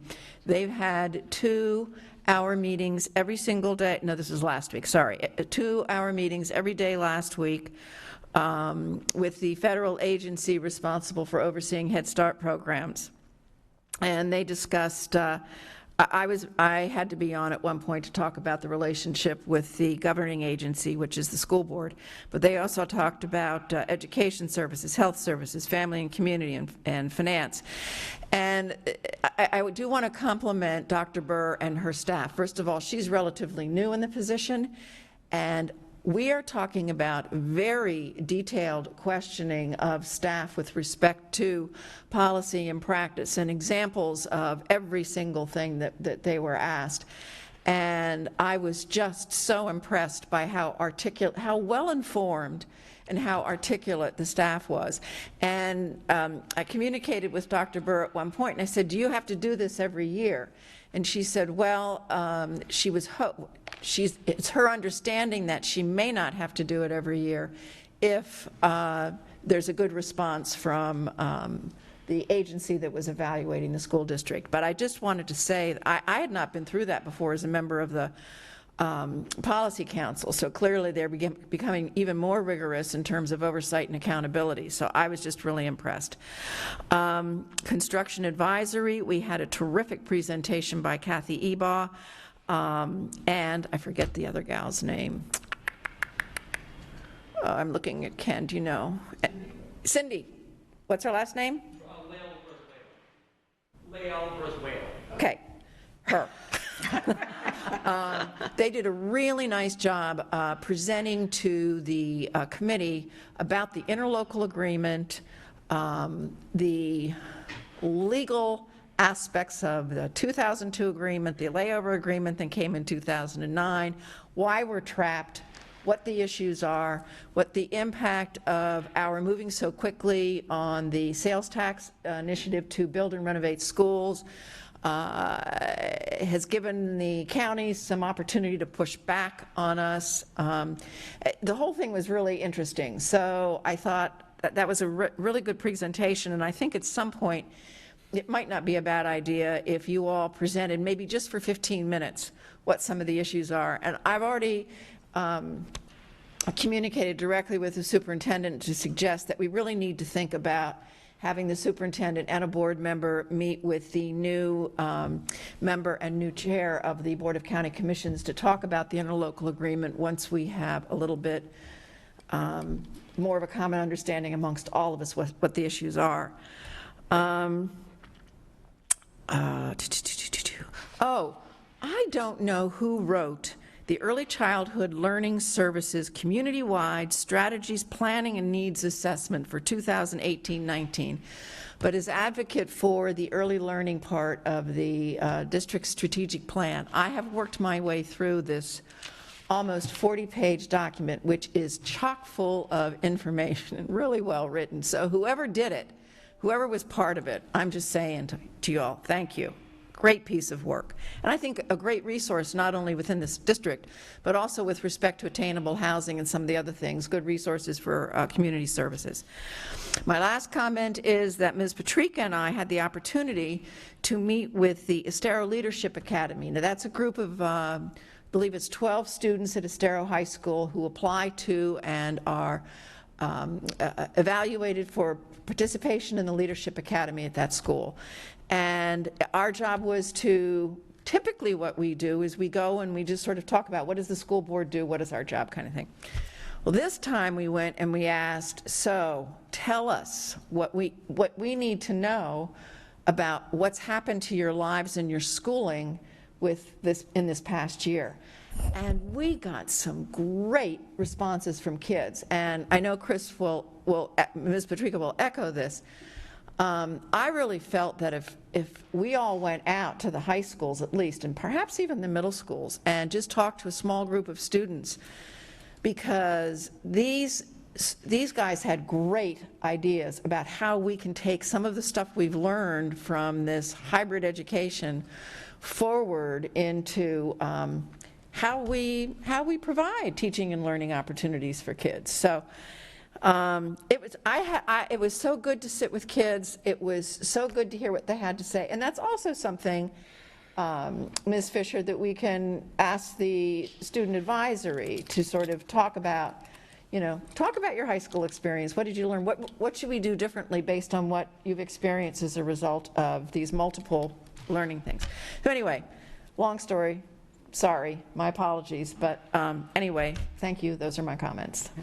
And thank you for all that. I wanted to ask Ms. Morgan of something as a follow-up, because when I saw that you were going to, you and Ms. Patrica were going to present on it, I thought, wow, I want to do something like that. How did that happen to come about? Was it? So a guy named Dr. Steve McIntosh in Estero, through the Rotary, started this leadership program with the kids at Estero High. Now, Chris and I said to the principal, the assistant principal who was there with the kids, who's part of that academy, we suggested to him that he mention it in his AP meeting as something that, would be a great opportunity for school board members to go, an hour and a half meeting to listen to kids. So, yeah, I mean, that's how that started. It was a community member working with the kids who wanted to invite. He actually does. His leadership academy is, they speak to people at Lee Health. They speak to Mike Martin at FGCU. They speak to members of the city councils in Bonita and Estero. They speak to public services people. So he has a whole curriculum that he has been providing these kids for I don't know how long, but this was very abbreviated because it could only be on a Saturday with separated seating and the whole bit. But that's how it happened. Dr. Adkins, do we have anything like that in any of our other schools? Even though I know this is a community, but it's one of those things that it sounds like it would be a wonderful thing to develop in different communities. If there's certain, what did you say, Rotary? Well, it's one of the Bonita Rotaries. Okay. He's a member, and they support this. Yeah. Because there are Rotary clubs all over the county, and something like that. And I know you're an at-large member too, but you were. Yeah. You started as a community, right. And I've never had that opportunity. So lots of times, and I think actually everybody else on the board, besides Ms. Morgan and I, have their single-member district, but you have the benefit of being on the board longer and having started in that community. Right. So I'm not going to sound like I'm whining. I just want to be able to, and I don't know, what do the rest of you think? That it sounds like something that'd be great to develop in other communities. Yeah, I totally agree, and I think that is great, and we are, the student advisory, we are working on them. And that's something, within all the schools, they have different organizations. Right. I know Fort Myers has a global class, and those kids are always emailing and trying to get information. So these kids want to share information, they really do. It's just getting with the principals or whomever at the schools and even offering that up, because that is good, because they are going to tell us the truth. Oh, yeah. You know, whether we like it or not, we're going to hear what, you know, what they're going through. And I think that's a great opportunity for us as a district. That was great. Thank you, Ms. Morgan and Ms. Patrica, for doing that. I think that's fabulous. Yeah. Were you done? Yep, I'm Okay. done. You, Ms. Fisher, do you want to go back and talk anything about the student advisory? Because I know you had sent an email earlier in the week. Well, yes, and I'll just say Are you a gonna do couple that of things. Like, the city of Cape Coral has Leadership Cape Coral, and we have Leadership Lee County, and in Cape Coral, they do a leadership for students also. They did not this past year because of the virus, but I think they're planning on bringing that back. So our efficient Ms. Roman has already worked with Laura Howard and is in the process of almost completely updated the website for the student advisory application. I talked with Dr. Spiro, and we will be, with the help of his staff, getting the word out to principals. We'll be copying them on all of our communications to come. And so I think we're making progress. We already have the dates on the website, which are, can you help me out, Ms. Roman? 10th is the March first 10th. one, April 14th, and then May 12th. Right, and then we plan on, you know, regrouping with the kids who were with us before and wanted to return, and soliciting new members, and then carrying this end of the year committee over to next school year, so that we can get our cohesiveness and consistency back. But I'm excited about it. And then I think I had mentioned the last time we met that on February 17th, the drug-free coalitions from the 3-county area are having a town hall for teens on February 17th, and it's virtual. And what prompted that was exactly what you were talking about, Mrs. Morgan, how the kids they had so much information about how this whole COVID experience and being out of school and working virtually has impacted them, and the things that they are concerned about, the things that they think are better because of it. So I encourage you guys to tune in. I think it's only going to be an hour, and I'll send you the information again, but they're really excited about that because they were so, just so amazed at the information from the kids and the concern from the kids, and how well they articulated it. And as usual, because you know me, I really love working with the kids, they identify problems, but they have solutions that they think could work. And oftentimes they know better than we do. So I think this is a good time for this and involving the students, even like with the textbook adoption. You know, the student was outstanding. So I think the more we can involve students, they know better what they need and want than we do. So I appreciate you bringing that up. Thank you. Okay, Mrs. Patrica. Thank you. I want to compliment staff on the great job they've done in getting ELL students back to face-to-face. That data was really, really impressive. And I know that the schools worked incredibly hard reaching out to students via telephone or reaching out to their families to get them back in classrooms. So I'm really grateful. Ms. Morgan covered the Estero High School Leadership Academy, but I want to assure Board Attorney Dupree Bruno that no sunshine laws were violated. In fact, we stopped each other from discussing anything that could potentially come before the board for a vote. We were very conscious of that. We had a fantastic EDAC meeting last night in which the members of that group really beat up the proximity presentation that will be given to DAC in about 3 weeks. And when I say beat it up, I mean in a very positive, productive way.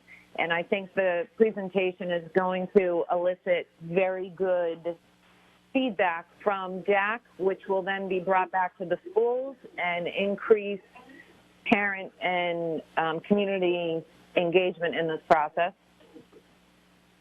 I wanted to highlight the Estero Council of Community Leaders, also known as the ECCL. They have created, or they're in the process of creating, what's called an Estero Veterans Pocket Park. And they reached out to Estero High School to ask students to submit plans for how that park should be laid out. And in conjunction with Mr. Hayboer over there at Estero, 4 different students were awarded certificates for excellence in design. Just another example of the ECCL really highlighting our kids. The 4 children, or the 4 students that were chosen for certificates were chosen as a result of votes from Estero residents at large. So their work was highlighted in the community, which I thought was a great thing. I am starting again with school visits. I tried to stay out of the schools first semester because there was so much going on, but I'm trying to go back into the schools now, and it really, really is great to be back around kids and see what's going on in classrooms. And so far I've been super impressed with even our youngest, even our pre-K kids, having the ability to follow direction with regard to the safety measures we have in place.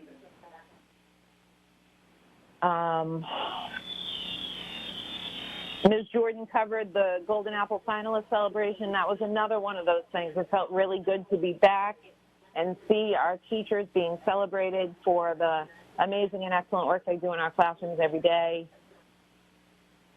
National School Choice Week was either last week or the week before, I forget which one, but in conjunction with AFP Florida Foundation and the FSBA, we here in Lee County were able to highlight high school choice, and specifically the programs at South and Dunbar. And this is the first time that traditional public schools have been included in AFP's presentation of school choice in the state of Florida. So it was really great to see our public schools highlighted there, and I will tell you that other counties, to include Pinellas and Citrus, were also highlighted for their traditional public school choice programs. And the last part of my comment is really a question for Dr. Adkins, so that I know headed into tonight for the poll, I want to make sure that I understand the items that I'm voting on. It's my understanding that we're hiring these professionals to put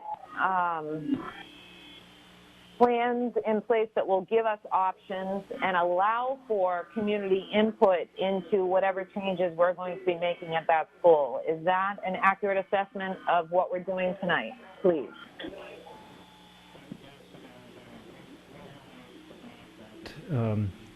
If we are able to get these pieces of the puzzle in place, that when we go out and receive community input, receive input from this board, receive further input from staff, that it will help us in the design of a building that would best meet the needs of whatever that final configuration is to be. I met again with staff today, and again reassured me that there is still flexibility here, and this is actually a really good thing for us to have these components in place. And also they emphasize the importance of, we do have a short summer and we have an empty building, and it's a great opportunity for us to start getting in there and to renovate that. But again, the concept that this is going to be a mega school no matter what is not, I mean, that's one thing that we can do, but there are other options that are out there as well, and I want to reassure the board that that is certainly still the case, and public input is coming. So yes. I appreciate that, thank you, and those are my comments for this afternoon. Okay, did you need Dr. Adkins to follow up on something? Well, I would like to make a comment on that since the poll was mine. I have not, there is no, and I have never seen any documentation that confirms that there is a possibility for anything other than the mega school. That is what was presented to DOE. That's what's on all of the documentation. There is nothing showing anywhere. We are told that, yes, there's a possibility, and we've been told that. And I'm sorry, but I have difficulty trusting that when we were told other things and we still went ahead and staff continued on the vein that they were going. Okay, and So, actually, that's- yeah, further discussion on that is warranted tonight as you do that poll. But I'm glad you both had the opportunity to ask, comment. Okay, so Ms. Patrica, you were done? Yes, ma'am. Okay, so Mrs. Giovanelli.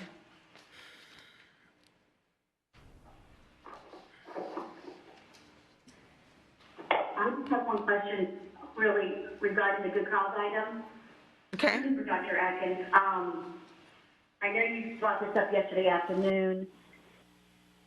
My concern is the CDC compliance. If we're not complying with the with the state's requirements, what does this mean that our classrooms are overpopulated according to the state and the CDC? Is that my understanding? There's not, in terms of the CDC, I don't know exactly what you're referring to there. I mean, we do follow, I think, definitely CDC guidelines the best we can. We've been very clear that as we bring more students back, that social distancing is going to be more and more difficult. Having said that, I think that when it comes to the state class size amendment, what we have here is we have 10 district schools that are not in compliance with the class size amendment, and we have a charter school, which is also a district school, so a total of 11. The state is requiring us to submit a plan by the 19th. This is the only opportunity I have for this board to certify that unless we call a special meeting to do that. So this is a great opportunity. This is a very simple, really, process so that we can submit to the state our plan for coming into compliance by October 2021 of next year. Thank you. Welcome. Okay, Ms. Giovanelli, do you have other comments or? No, I'll reserve if I have anything tonight. Thank you. Thank you. Is there something you wanted to Something add? pertaining to what Ms. Giovanelli just said. Dr. Atkins, is it not correct that has to do with Home Connect and brick and mortar as a class? Yes, there are cases out there where we have students that are on Lee Home Connect that are actually counted in our class size. For example, if you have a student population Lee Home Connect in a hybrid model of 20 and you've got 20 students in front of you, that's a class size of 40 that the teacher has. So that is something that we are seeing right now in our building.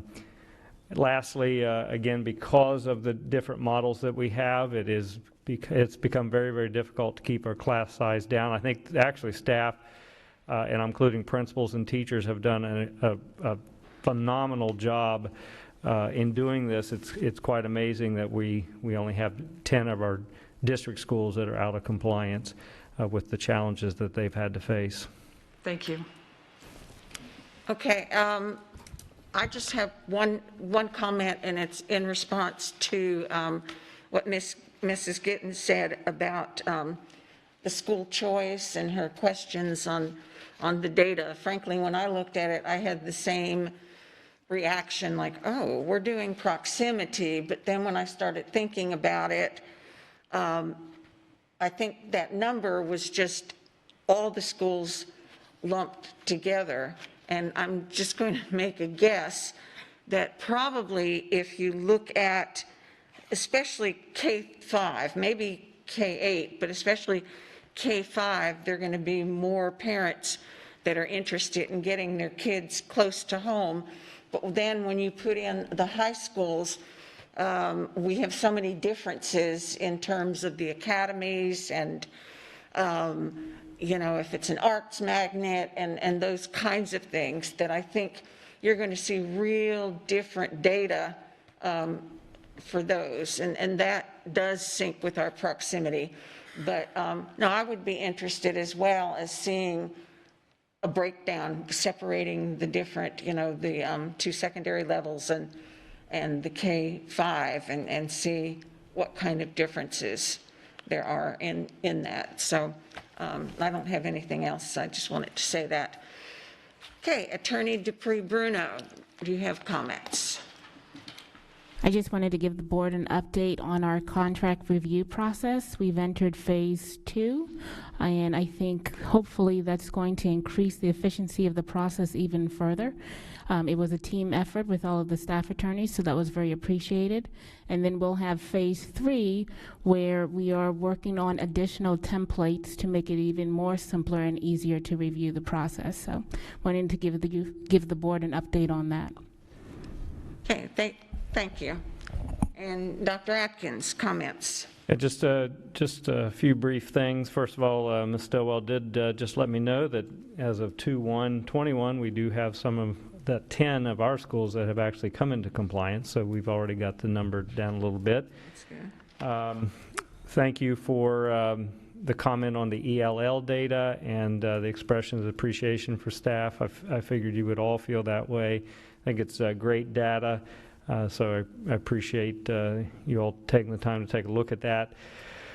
Reorganization, we continue to proceed along. I think we're going to have a meeting, I believe, on Friday that we hope at this Friday this week that we'll have some recommendations that we can bring back to the board in terms of what a reorg will look like. I do believe that it will likely be a phased approach because we'll want to do some things that are budget neutral or a cost savings this year, and then we're going to obviously look forward to the 22 budget and make some changes there as well. So just wanted to keep you updated.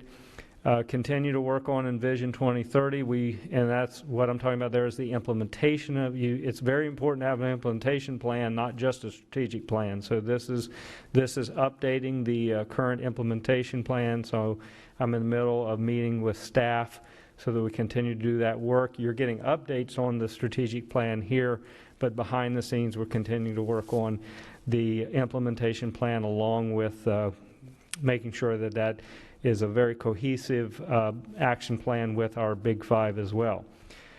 Appreciate the discussion about proximity. I think that it's going to be very, very important not only for us to get you that data that you requested, but it's also very important that we as a governance team really understand that plan. I've committed to that in terms of our executive team, and then also we're going to get a group of principals that are also going to dive deep into totally really understanding the intricacies of that plan, because we're all the ones that are going to be out in the community that are going to have to talk to our community about their questions and concerns regarding proximity. Also, the governance team, you all will be the most important factor here in that you have to set the policy that will make or break this plan. And so you all have to we have to come together and have consensus in terms of what rules are we going to use to play by. So drawing boundaries on a map is one part of this process, but making important decisions around policy and what those rules of student assignment are is going to be absolutely critical. So that's something that I'm going to be working with you on to do over the upcoming weeks and months. The last thing is just something that I think is important, and I'm going to ask for your support on this. We are in the month of February. We've got testing right around the corner. Our teachers, our school principals, our staffs are feeling a lot of pressure at this point. We as a governance team I think I've always said that our first priority as a team is the safety and security of our students and our staff, and that we want that to continue to be the overwhelming priority for them. They're feeling a lot of pressure with the hybrid model. You know that. You've heard the testing. They want to do a good job for you. They want to do a good job for their community.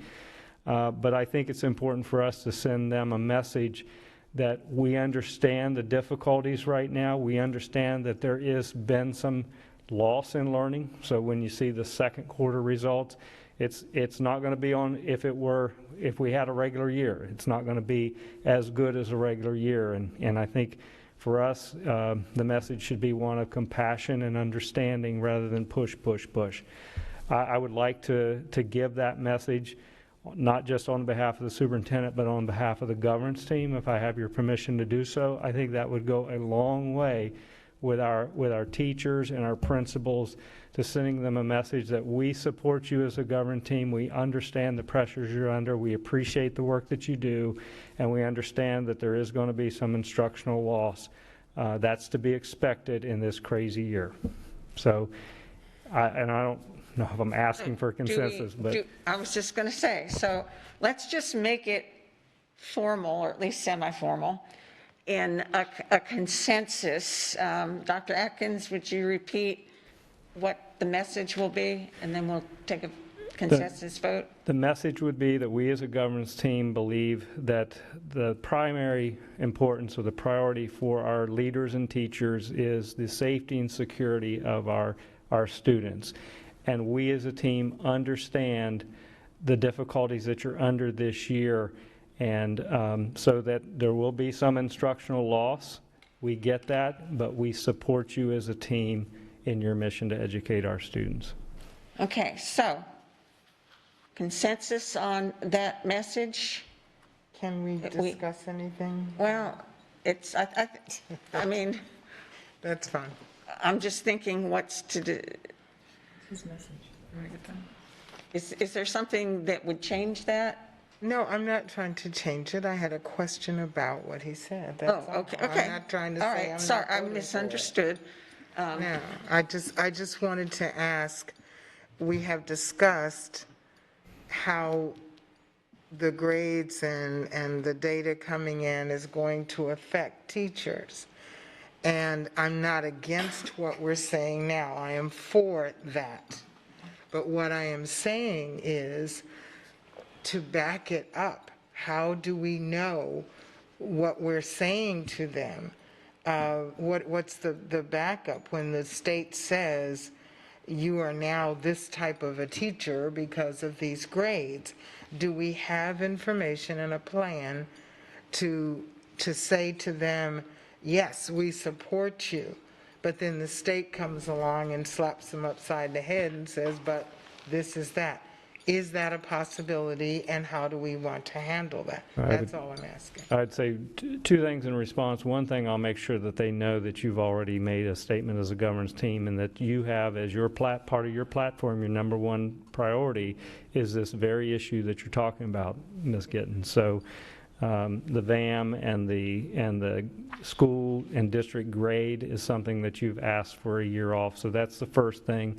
And then I think the second thing, if we get to where you're talking about, that is probably something that we as a team, if we still feel strongly, and I think we will, there will be other things that we might want to take as a team in response. Okay, thank you. That was all I had to ask. Okay, so let's take the consensus on the message. How many are in agreement? Ms. Patrica, Ms. Giovanelli? 100%. Ms. Giovanelli? Absolutely. Okay, unanimous. All right, thank you very much. That's it for my comments, but I am grateful that you supported that. Thank you. Okay, so we have reached the end of our agenda. It is 3:24. We will reconvene at 6 o'clock for our board action meeting. Meeting adjourned.